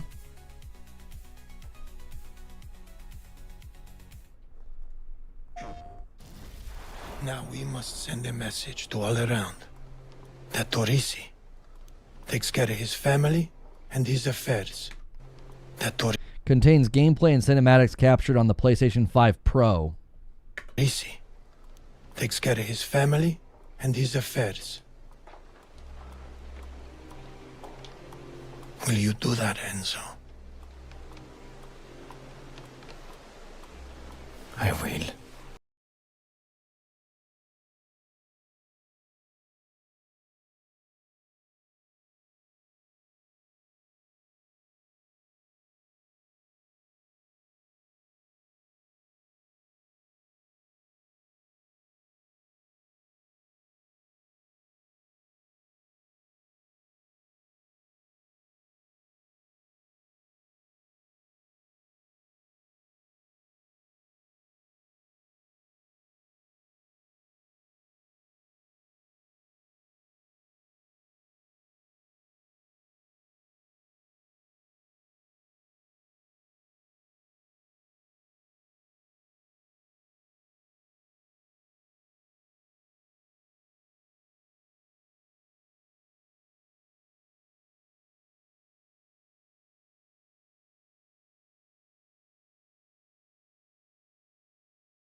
Dead meets Uncharted vibes like that.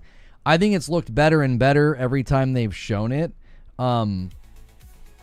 It's honestly weird too for a game to. I wonder if they've got a marketing contract with PlayStation, because that trailer's on the PlayStation channel and it says captured on a PS5 Pro. That's really, I did not know. I wonder if they have, and that's a 2K game. Seems like PlayStation and 2K are getting along. I mean, we know there's speculation about that with GTA 6.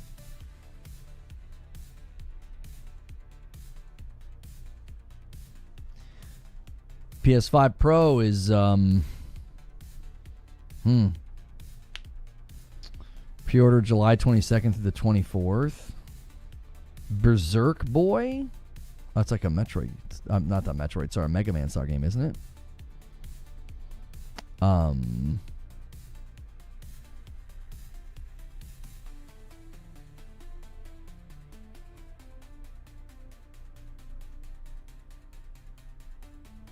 Everyone dropping Xbox? Who dropped Xbox other than the one we already... Nobody's dropping Xbox. I mean, there's the high likelihood that more and more games are going to consider it or just flat out do it.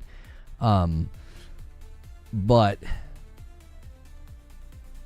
the Ori devs did. I mean, he said that they might not ship the Xbox due to market conditions. I mean, and he says it's common sense. That doesn't mean that they're... I mean, I guess it does. Siryu, my man, Siryu comes in and bags some coffee, a triple threat. Look at that. Thank you guys for all that support right now. It really does mean the world to me when you guys order the coffee. We don't talk about it enough. It's my fault. I should talk about it more. It's a high quality product. More rumors. No, it's the same rumor. Sorry about the Fable delay.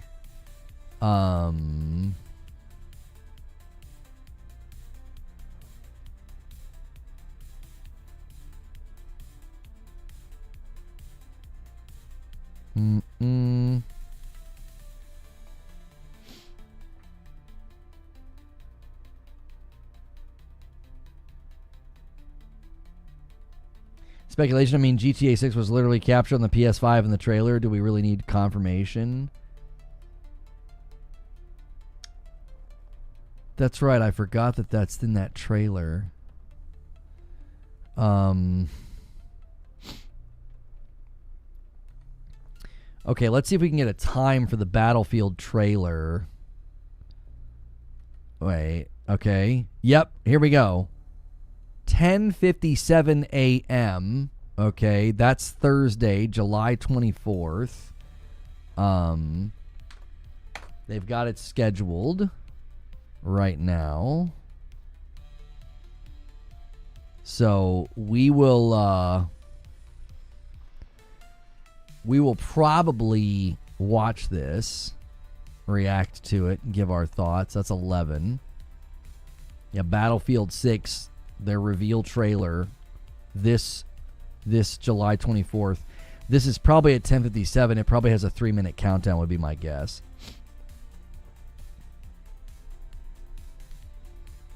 That would be my assumption.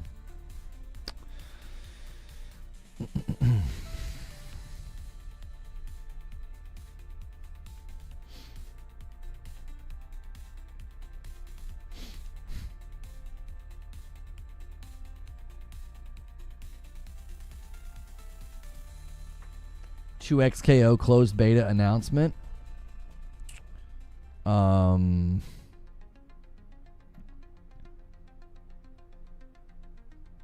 Looks like they're going to be at Evo as well.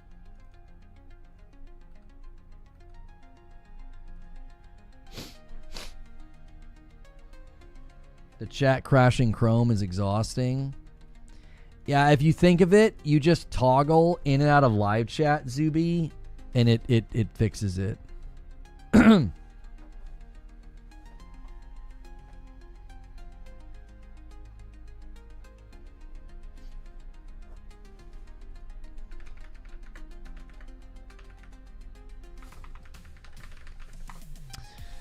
The Fantastic Four reviews are landing. It's got an 88% so far on the tomato meter. Out of 42. That's not bad. It's not bad at all.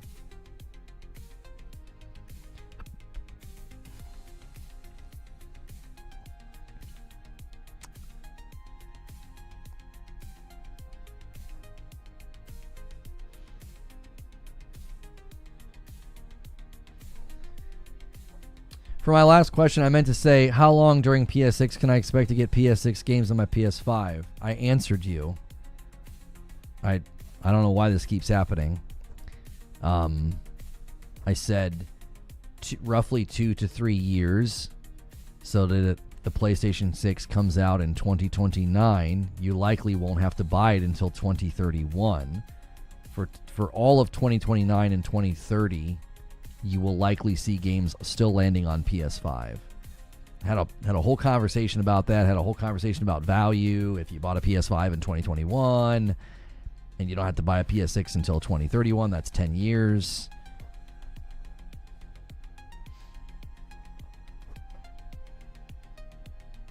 Three to 4 years, but it won't be all of them.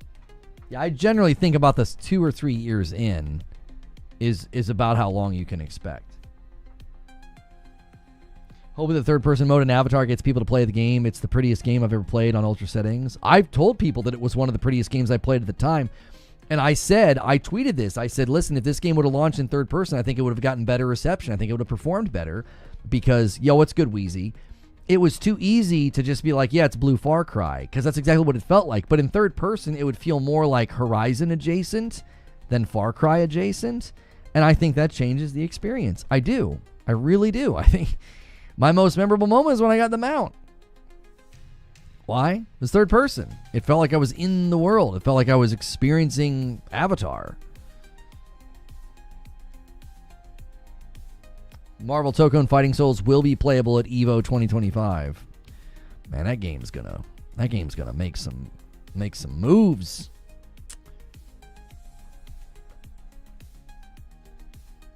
Lona hates purple resubs. When did you do it? Did I step away?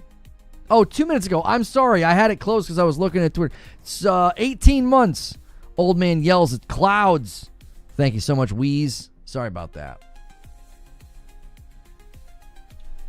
Wheezy shows up once every 6 months, and if you don't respond to him immediately, he gets very upset. He's hitting his biannual quota.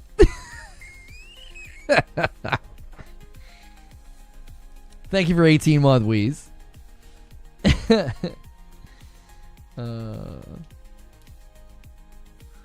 I'll never forget when my daughter was like, you said the H word about Wheezy. I said, huh? She said, you said, I hate you, Wheezy. She like whispered it. So funny. Okay. Well, I think you need another monitor. This switching windows is very Pride Month. Oh my gosh. Oh, I do wish third-person mode came with a new story DLC or something time. It's perfect for me, Cobra, because I didn't make it after the 10th hour. I started hunting, and I was like, I've played this game before. I want to try it co-op with Madam and see how we feel. I've wanted an open-world action-adventure game to play with her for such a long time, and it's like nobody makes them. You know what I mean? Like a co-op Horizon would just be so fun. It just would be fun. You bought Expedition 33, wish me luck. I just hope you enjoy all the non-innovative stuff that they did.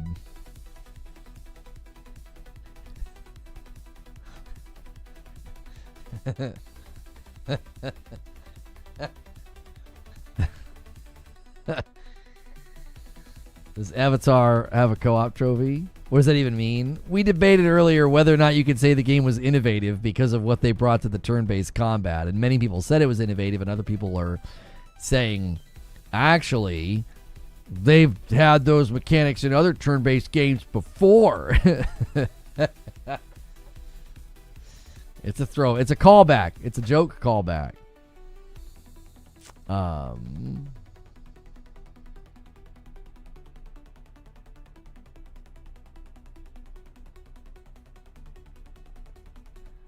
I ain't buying a box of your food.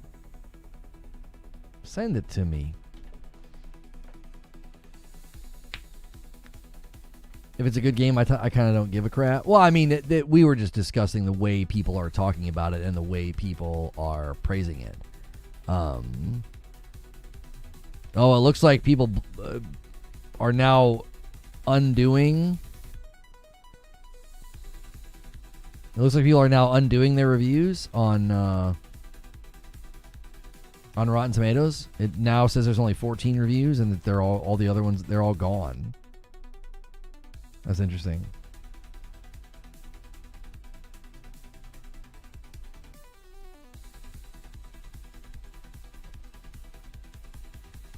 Given how pretty the game was and how big of a sandbox it was, I expected way more mods. People could legit make the beast into robo dinosaurs like Horizon and make Jurassic Park. I was tempted. I was literally tempted. You see 50. I refreshed and it dropped to 15 and the score is gone. Oh, now I see 50 and 88. It must just be having trouble updating. I legit had a recording of me just like standing in a spot and the rain was falling and somebody was like playing music on some instrument and it was like an ASMR experience. I was like, this is so relaxing. It was so relaxing. I thought, man, you could just do a whole channel of that. Just record Avatar ASMR footage and just upload it.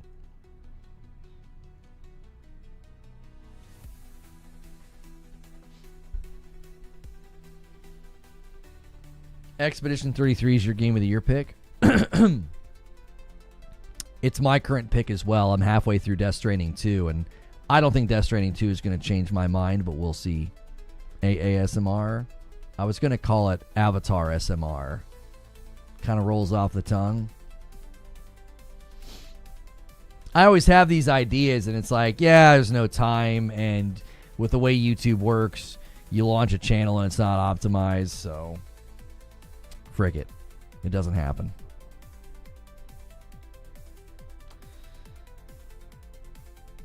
Half the sounds in Avatar were just reused Jurassic Park sounds.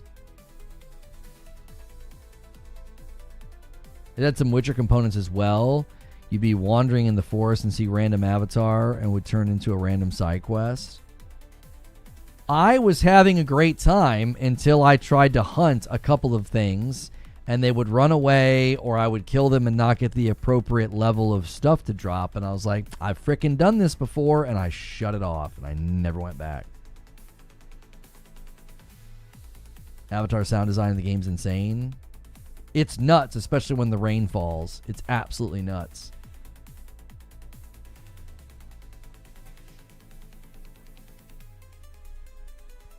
It's like such. It's just so. It just so. It was so cool just be in the game walking around, especially with headphones on.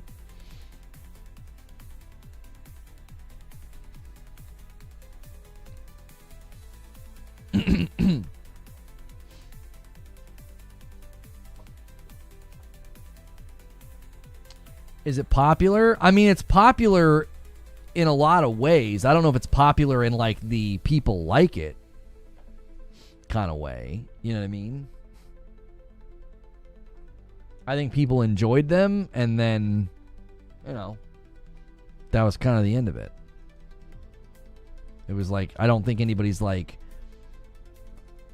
I mean, I'm sure there are people.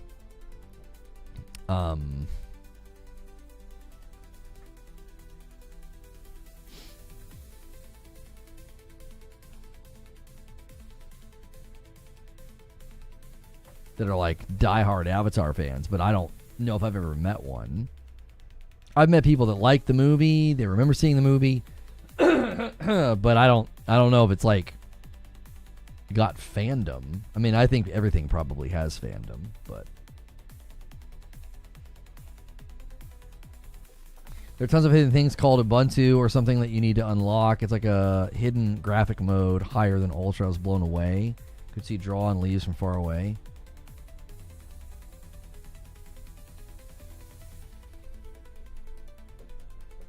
The sound design for the living world in Avatar. I'm telling you, man. I remember when I was recording footage for the review, I was like, this is incredible. It was incredible. It's like, man, they just did such a good job with it, you know?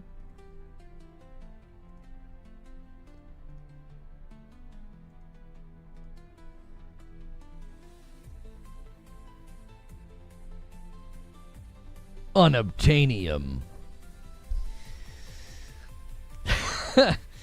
Yeah, that was certainly something. You know, people give it a shot because it was fun. I'm going to play it brand new and run co-op with Madam and see if we can't enjoy it, you know? And she might prefer first person. I'll be honest with you. Madam likes a first person shooter. She throws down with me in games like RoboQuest and Borderlands and Gunfire Reborn. I'm still pissed they haven't spoken to the issue at all that we've been having with PlayStation. The disconnect issue. I'm in their Discord. They haven't said a thing. It's super frustrating. Like, I don't think the devs haven't said a word in here.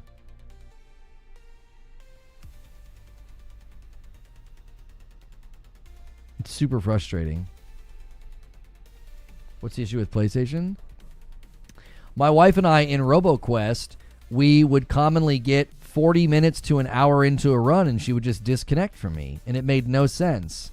I tried us on different internet providers. I tried us on the same internet provider, like same network. I gave us each a static IP. We couldn't figure out what the frick the problem was. A guy in their Discord was having the exact same problem on PlayStation. The devs won't say a word. They haven't tweeted anything. I don't know. I don't know if they've moved on to a sequel or what. Like, they were on Xbox, they were on Game Pass, they were on Steam for a long time, and then they came to PlayStation recently, and I was so excited because I loved the game. I always promoted the game. I played it a bunch with my nephews when I was in Ohio. And it's an extreme bummer to get all the way to the end, basically, and have somebody freaking disconnect. If you could just reconnect, it wouldn't be that big of a deal. Like, it would always suck because it's like happening in a boss fight. I mean, we failed the one game because she disconnected during the final boss fight. What's the issue? I just walked through it.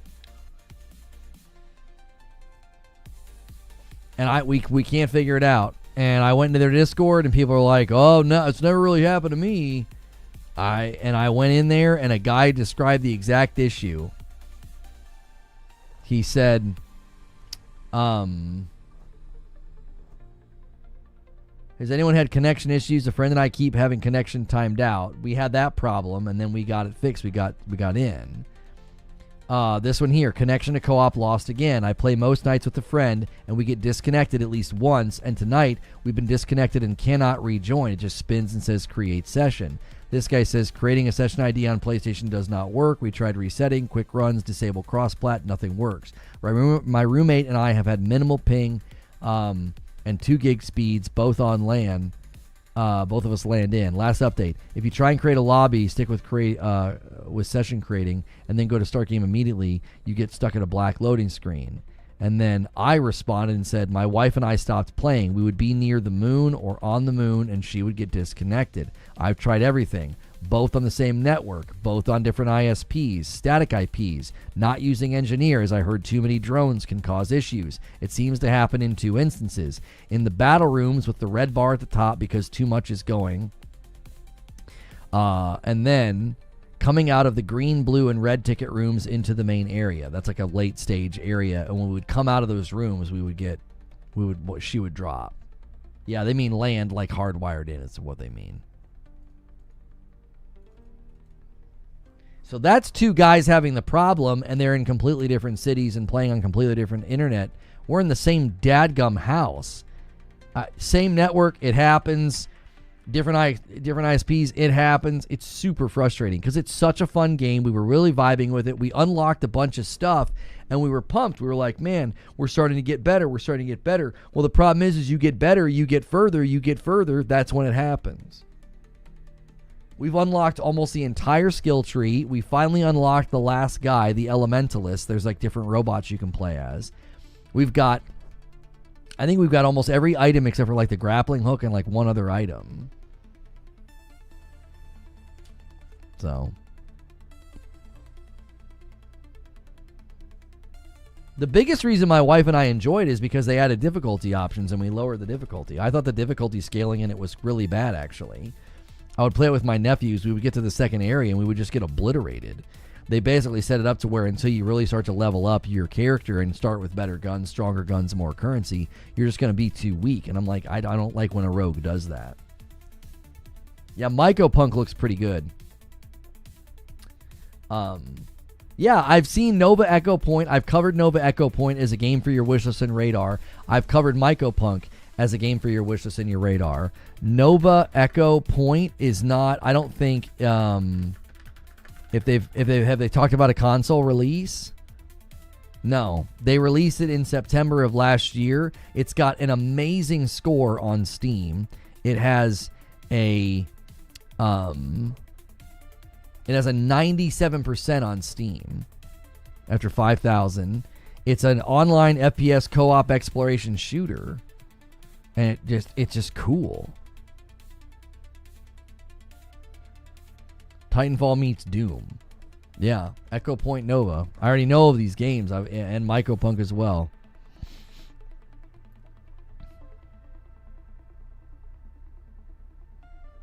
Echo Point Nova hasn't seemed to have said anything about coming to console. So, it's a bit of a bummer. It's a bit of a bummer that the games that would probably be perfect for us are commonly only on PC.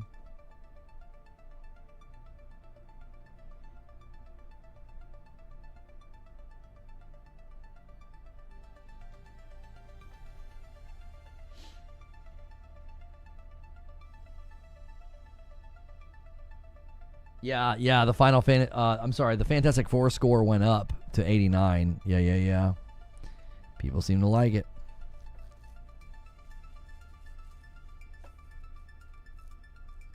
$9.83. There's no way that hasn't gone up. Let me check something. Guys, if you haven't hit the like button yet, do me a favor, hit that like button. Hit that like button.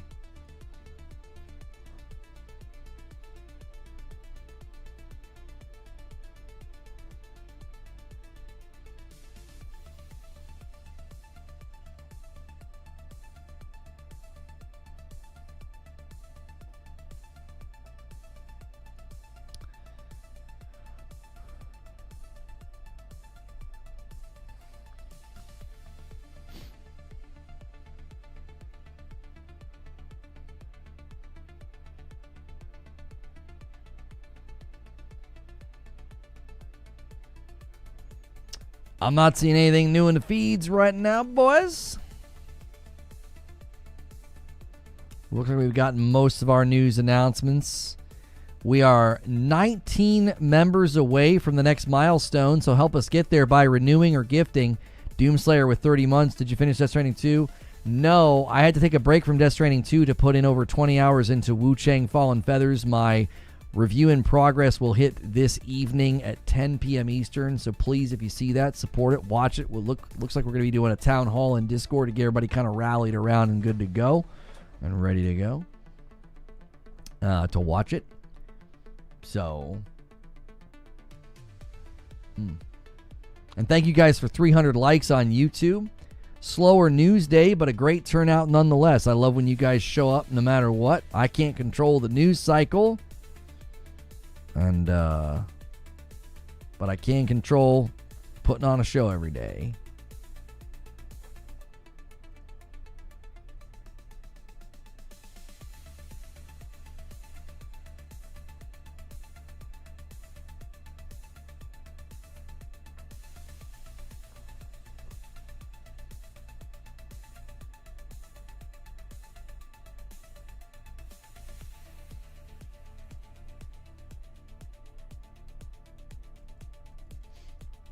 Looking forward to Wu Chang. Randoms were saying it was actually going to be good. Lono, having played Wu Chang for over 20 hours, does that make you more or less likely to pay Kazan? more. And Kazan's in the backlog. I do like Kazan's difficulty settings, and I really, really like the parry system in it. I kind of wonder, certain games make you, I don't know, I feel like you end up playing better when you go back. Like Lies of P. I swear Lies of P made me better at Stellar Blade. It was really weird.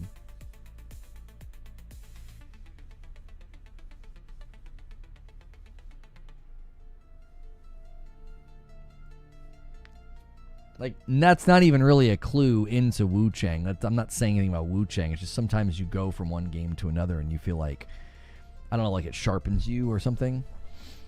Did you see the Legion Go 2 leaked and Jez said Elder Scrolls 6 is playable, whatever that means?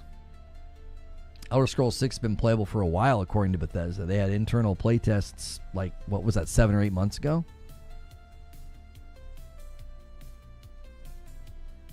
I did beat Swamp Monster. I never told y'all, though. I lowered the difficulty and I went in. I think I summoned a guy and managed to beat him. I don't know if I have a desire to roll credits on Lies, though. I kind of do want to play that DLC, though. So I'm kind of torn.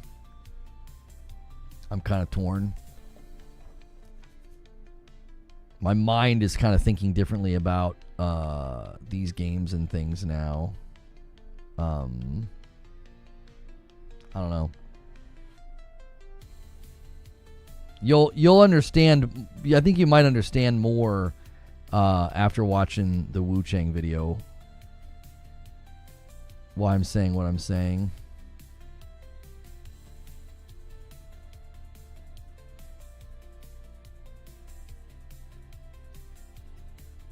I wish these ice baths were not so expensive. I've been wanting to get one, but dadgum. I told myself there's no way you're getting to Kazan this year. Probably not. I feel like I need to get back into Death Stranding, but I don't want to lose momentum. Like in games like Wu Chang, when you're going and you know things are starting to click or whatever, you don't want to stop. So I don't know. I feel torn because I do feel like I need to talk about Death Stranding 2 in the Game of the Year discussion with Expedition 33. Having rolled credits on Expedition 33. I don't know. I'm torn.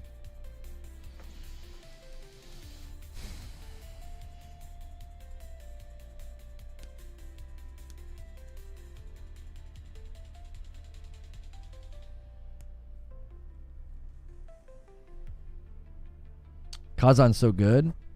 I remember when I played the demo for you guys, like I loved that the feeling of the parries was so good.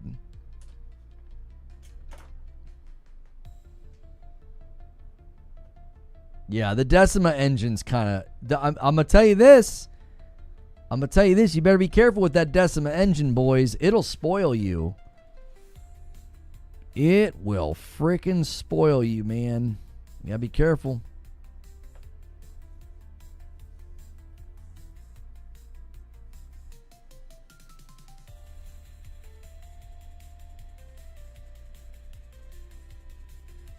I recommend giving another shot. You talking about Lies of P, Lowell?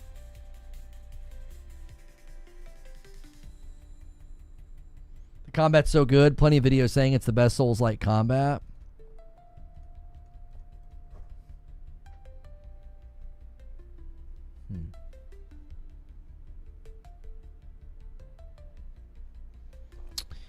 I can give you. Let's do this. We've already gone for 3 hours.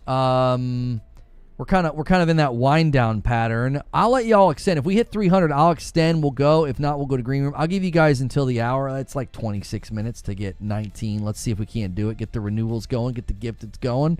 Sometimes I like to let you guys. I put the state of the stream in your hands. And Stone Spire tried to bait a 20 bomb a long time ago.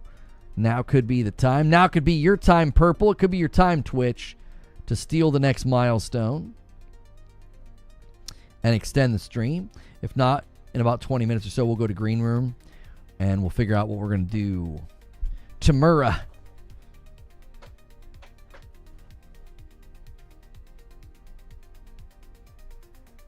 Thank you so much, Joker Quinn. He gifts one. Hilly, once again, faithfully spamming Farty Bomb on purple. He's trying to manifest over here. He's trying. Hilly's like trying to manifest a MASH or a Pathalon Phoenix on purple.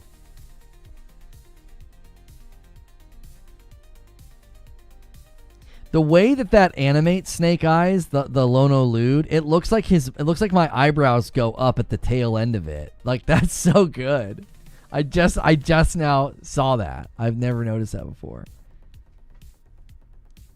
That's funny.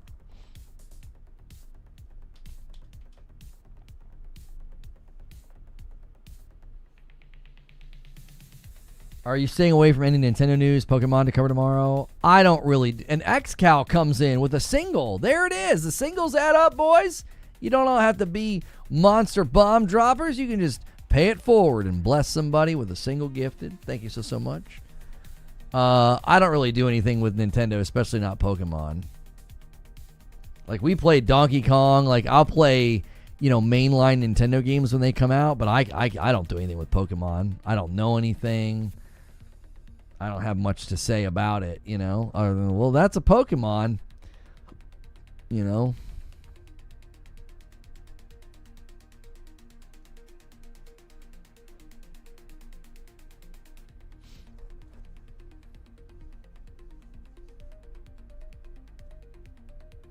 And a single gifted comes in from Raphael McCoy. We got a single gifted train going over here on purple. Thank you so much, Raphael. You guys are making it very, very easy to hit those goals. Thank you so much.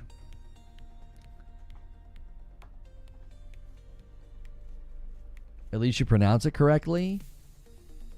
Pronounce what correctly?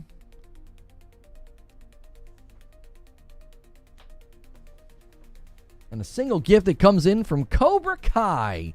Everybody throwing in 15 members from being ahead of the curve. Thank you so much, Cobra Kai. Oh, Pokemon? Oh, like people that say Pokemon instead of Pokemon?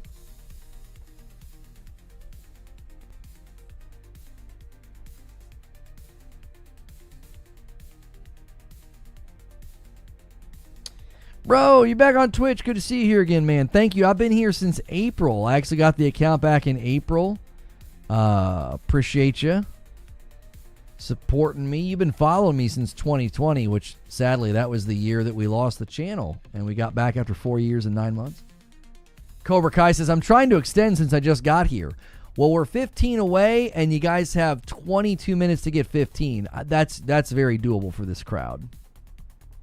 It's Pokemon. That's right. It's properly pronounced Pokemon. It's a man who's quite pokey. Okay. It's Pocket Monsters, not Pocket Monsters. Pocket Monsters? What? Pokemon. Pokemon. You played Lords of the Fallen co-op with a friend. You had a great time. I love a good co-op game. My wife and I tried Lovers in a Dangerous Space Time. I don't know if you guys have ever seen that one. It's an older co-op game where you're like piloting a ship. And the gameplay loop just didn't lend itself to a nice, fun, casual play session. It actually got stressful. Pokemon is short for Pocket Monsters. How is it short for that? It's a completely different... Oh. Pocket Monsters. Pokemon? Well, then why don't we say Pokemon? We say Pokemon. Like, I get what you're saying, but I don't think that helps in pronunciation.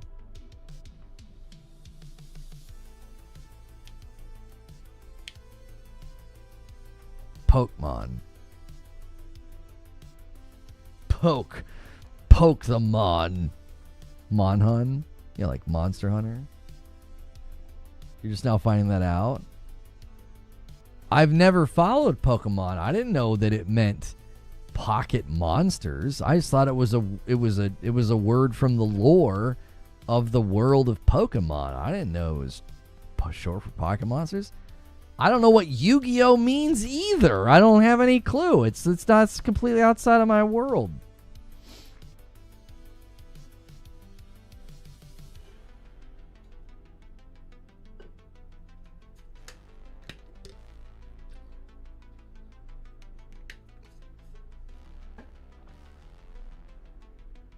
You'll never guess what Digimon stands for? I'm assuming it means like digital monster. Yeah. Yeah, that's more obvious. Yeah. They carry these balls with monsters in their pockets. Wait, are we talking about the cartoon still? $10 super chat from Cobra Kai. I generally root for Xbox to do well because competition brings out the best from all sides, but they just can't get out of their own way. They're just now realizing people want a Fallout 5. Why would that be on Xbox, though, Cobra? ZeniMax and Bethesda put their plans in place probably long before Xbox or Microsoft purchased them. Right? Like, the decision to do Starfield, the decision to do Elder Scrolls after that. I mean, I don't know if you can say any of that. I don't know if you can lay any of that at the feet of Xbox. That was probably all put into place well before the acquisition. I would just assume. I don't know. I could be wrong.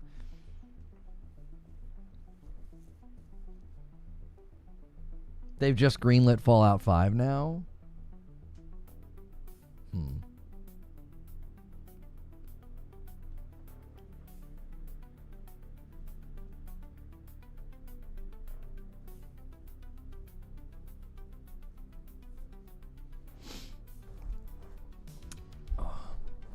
I like the new 2.0 Lords of the Fallen. I started playing it before DS2, Death Stranding 2, and will likely go back after Wu Chang Fallen Feathers.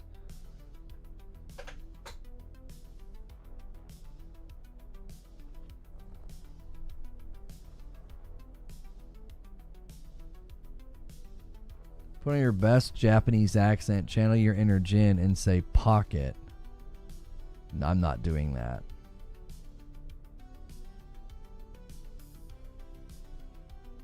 Do you think Microsoft will come out with an equivalent or better to the PS5 Pro? I don't think that's their goal. I don't think they care about that at all.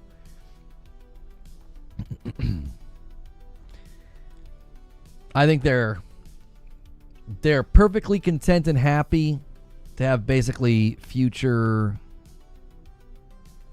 hardware built by others, and I don't think they're worried about the power front. Charlie Cox. Doesn't he remember his acting in Claire Expedition 33 despite delivering a generational performance? He says games have come a long way since Mario 64. This man is 42 years old, not 80. Yeah, but you got to think the world that he lives in and the world he occupies, man. He's always working and, you know what I mean? Doing shows and stuff.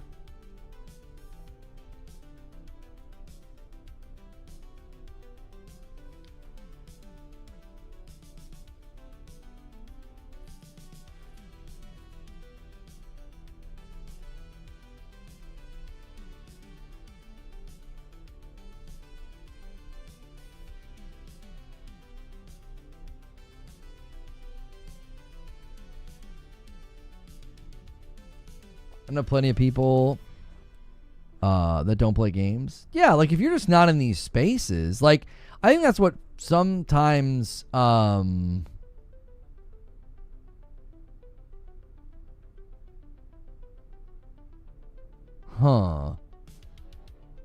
Mighty Keith is reporting 17 hours ago.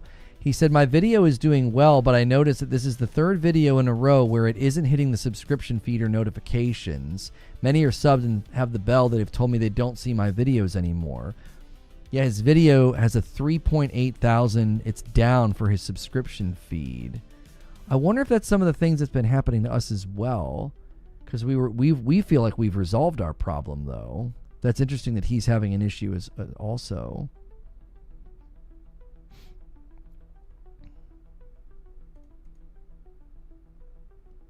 He's having to use the mobile app to find that, though. I don't see that stat.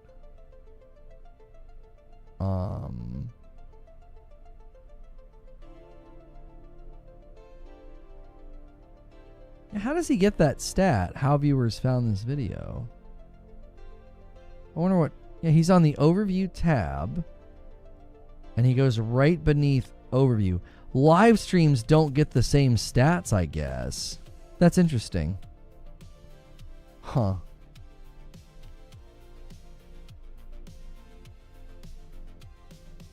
Okay, if I go in here to overview. Yeah, it's saying subscription feed for me is a green check mark on my latest upload. The PlayStation in the 4 years one. The Helldivers one, same deal, I think. Yeah, subscription feed says up. Search and recommendations. Okay. Yeah, we're not having the problem he's having. We're pretty sure we fixed our issue. Sarah Bond in an interview was like, you don't play on console anymore, right? I hardly ever see people that I'm subscribed to in my home feed. I think they're running experiments with AI, and it's really messing with stuff. We believe we've solved our issue.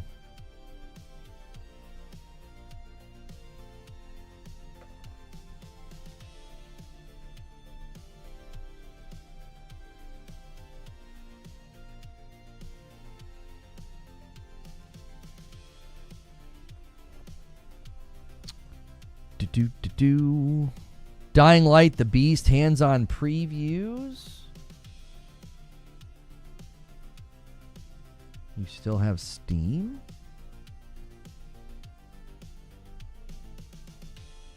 Hang on, Creature's trying to ask me something. Okay. Shadow Labyrinth today. Let's set a quick green and encourage everyone to go down and then bounce. Okay. I was going to let them extend if they got 15 members in the next 13 minutes. Creature's calling an audible here.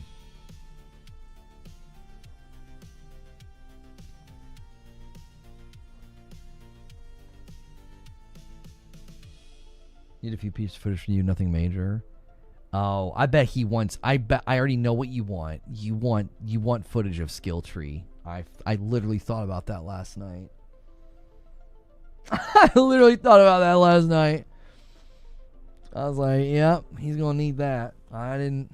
Bingo. I freaking knew it. I felt it in my bones. That's why I re-uploaded some of the videos with specific descriptions. I was like, I need these clips to make it.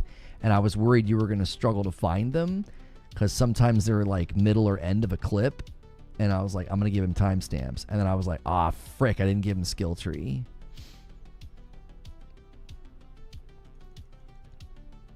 All right, chat. You got 12 minutes or Creature saying quit green room, and then we got a boogie because I got to,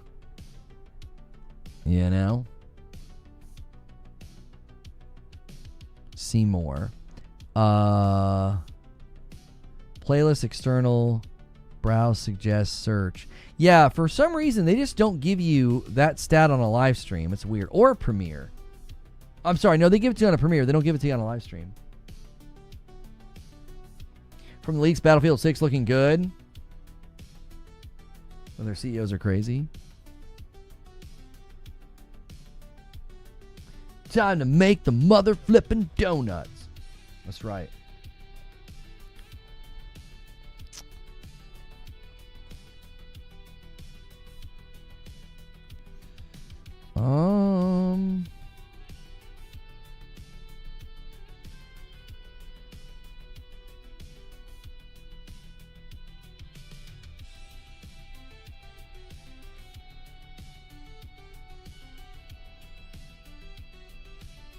D-Batch is saying that Detective Seeds is 100% wrong. PlayStation 6 chip taps out end of the year. The PlayStation 6 is 2027. Check your sources. What does he mean, check your sources? I feel like every single person who's weighed in on PlayStation 6 has said 2028 or 2029. I don't feel like I've seen a single person say 2027 lately. I feel like that entire dialogue shifted.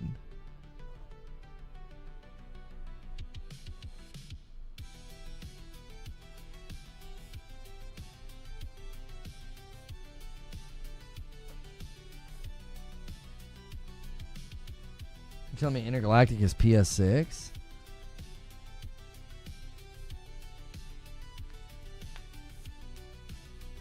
I just have a really, really hard time believing they're going to have a PlayStation 6 in the market 3 years after the Pro. That seems ridiculously fast. I feel like there's greater reason, given the Pro, their current sales trajectories, to not throw a new console in the market only 7 years in. That just doesn't make any sense.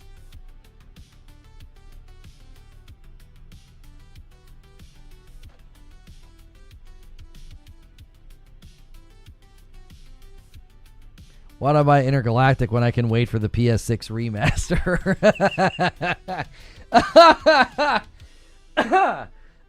That's good. For real, dude. I don't know why anybody buys any games. You can always wait for the remaster or the PC port. And then why buy those? Just wait for another one.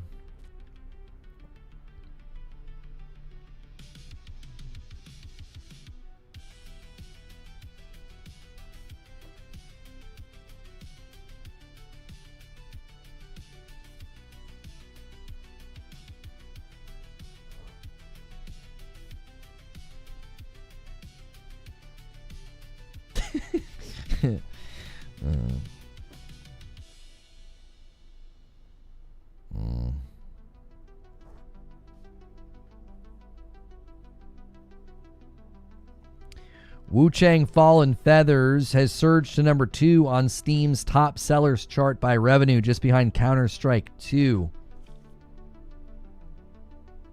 Oh boy.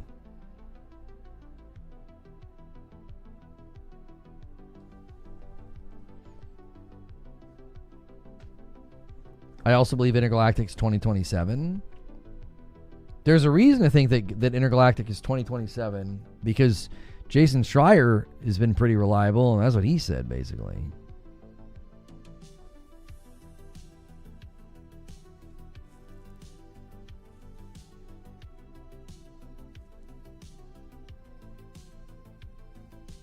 You could see them announcing at the end of 2027?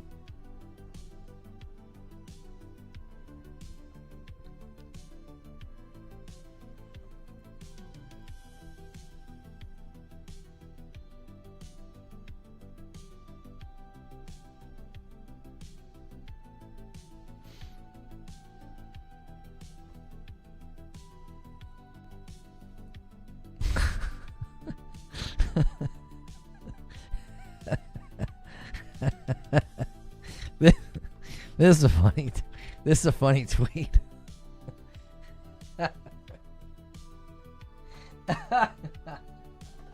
That is stupid, man. That is stupid. Like, who the frick figured that out? Excuse me. I mean, somebody was doing some deep lore research to figure that one out.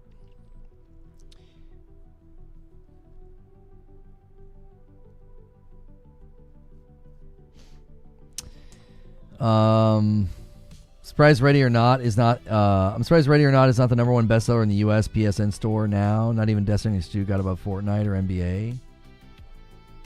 Oh, you're surprised it is? You saw that on tweet last night? That's funny, man. That's crazy how much they look alike.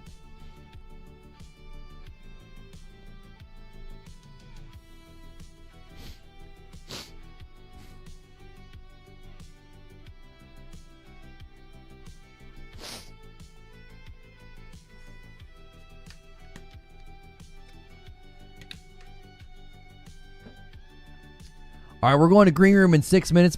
6 minutes. Unless y'all extend.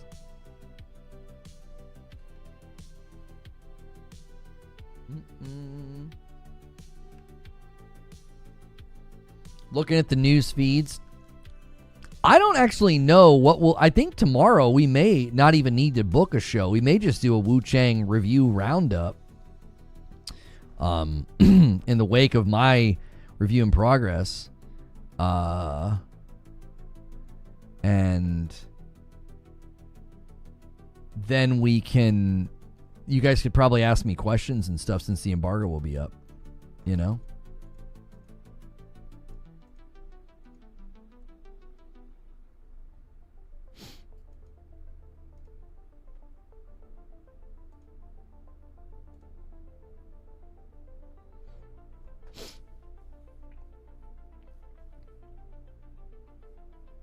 Death Stranding 2 is a niche game?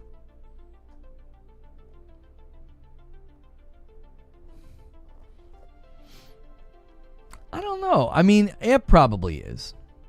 No planning? Okay.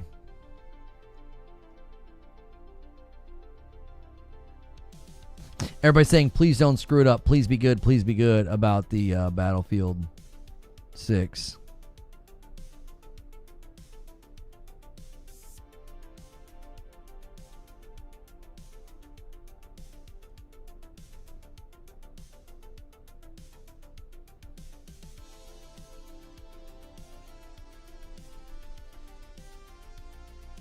Looks like Marvel's 2 for 2 this year.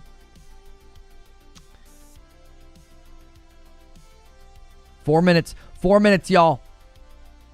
You got 4 minutes.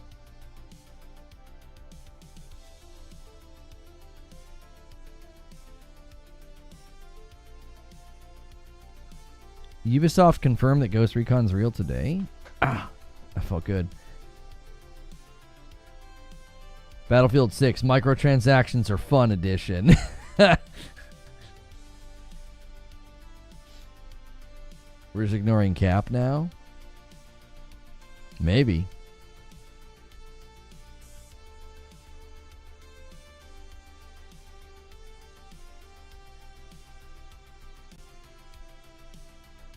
Does Keith do members content?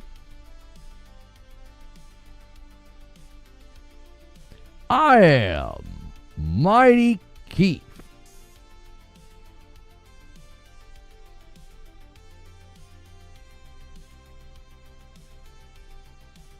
He doesn't. He says, I'm watching in real time a vid that was not sent to my sub feed go from 3rd rank to 6th in the blink of an eye, all because it was not sent to my subscribers. No, I've not seen Superman yet.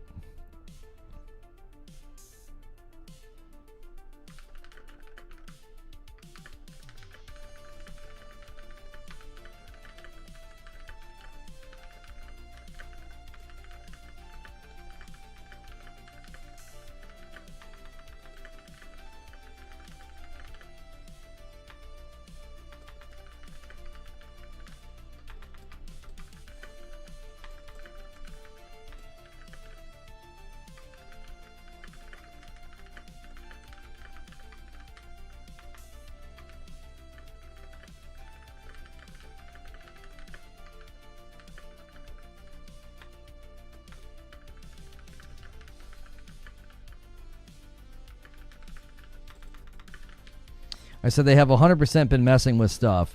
We have to unlist my members-only streams now after I'm not live because they were getting thousands of impressions on browse and suggest from people who can't watch because they aren't a member. It killed my metrics for 2 months now. Mighty Keith's dealing with some stuff. I'm telling you, they're fiddling around with something. All right. All right, we're going to green room. Sorry, boys. You didn't extend. I haven't scheduled it yet. Let me schedule it. We got stuff to do with Wu Chang, so it is totally fine. Members only, member plus and above, monetization off.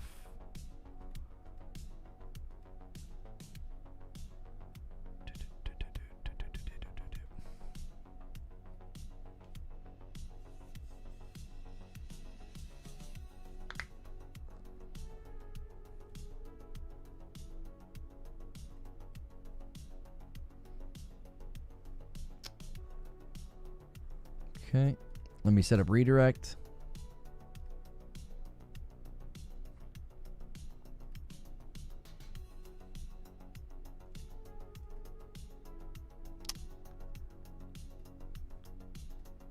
What the frick did this just do?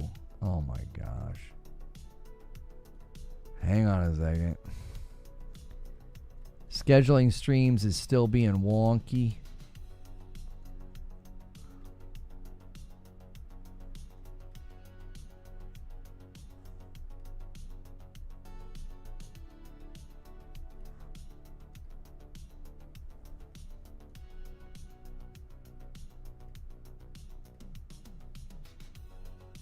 Oh, you guys are one super chat away from Confetto as well. Sorry, boys. No buzzer beaters today.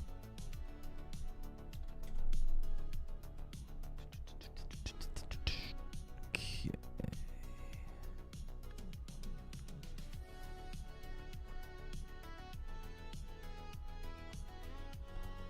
Wait. What the frick is going on? Have they completely walked back how they're treating members' content now? Now I'm not seeing it on the live tab. Alapark makes it rain confetti. Thank you so much. What the heck?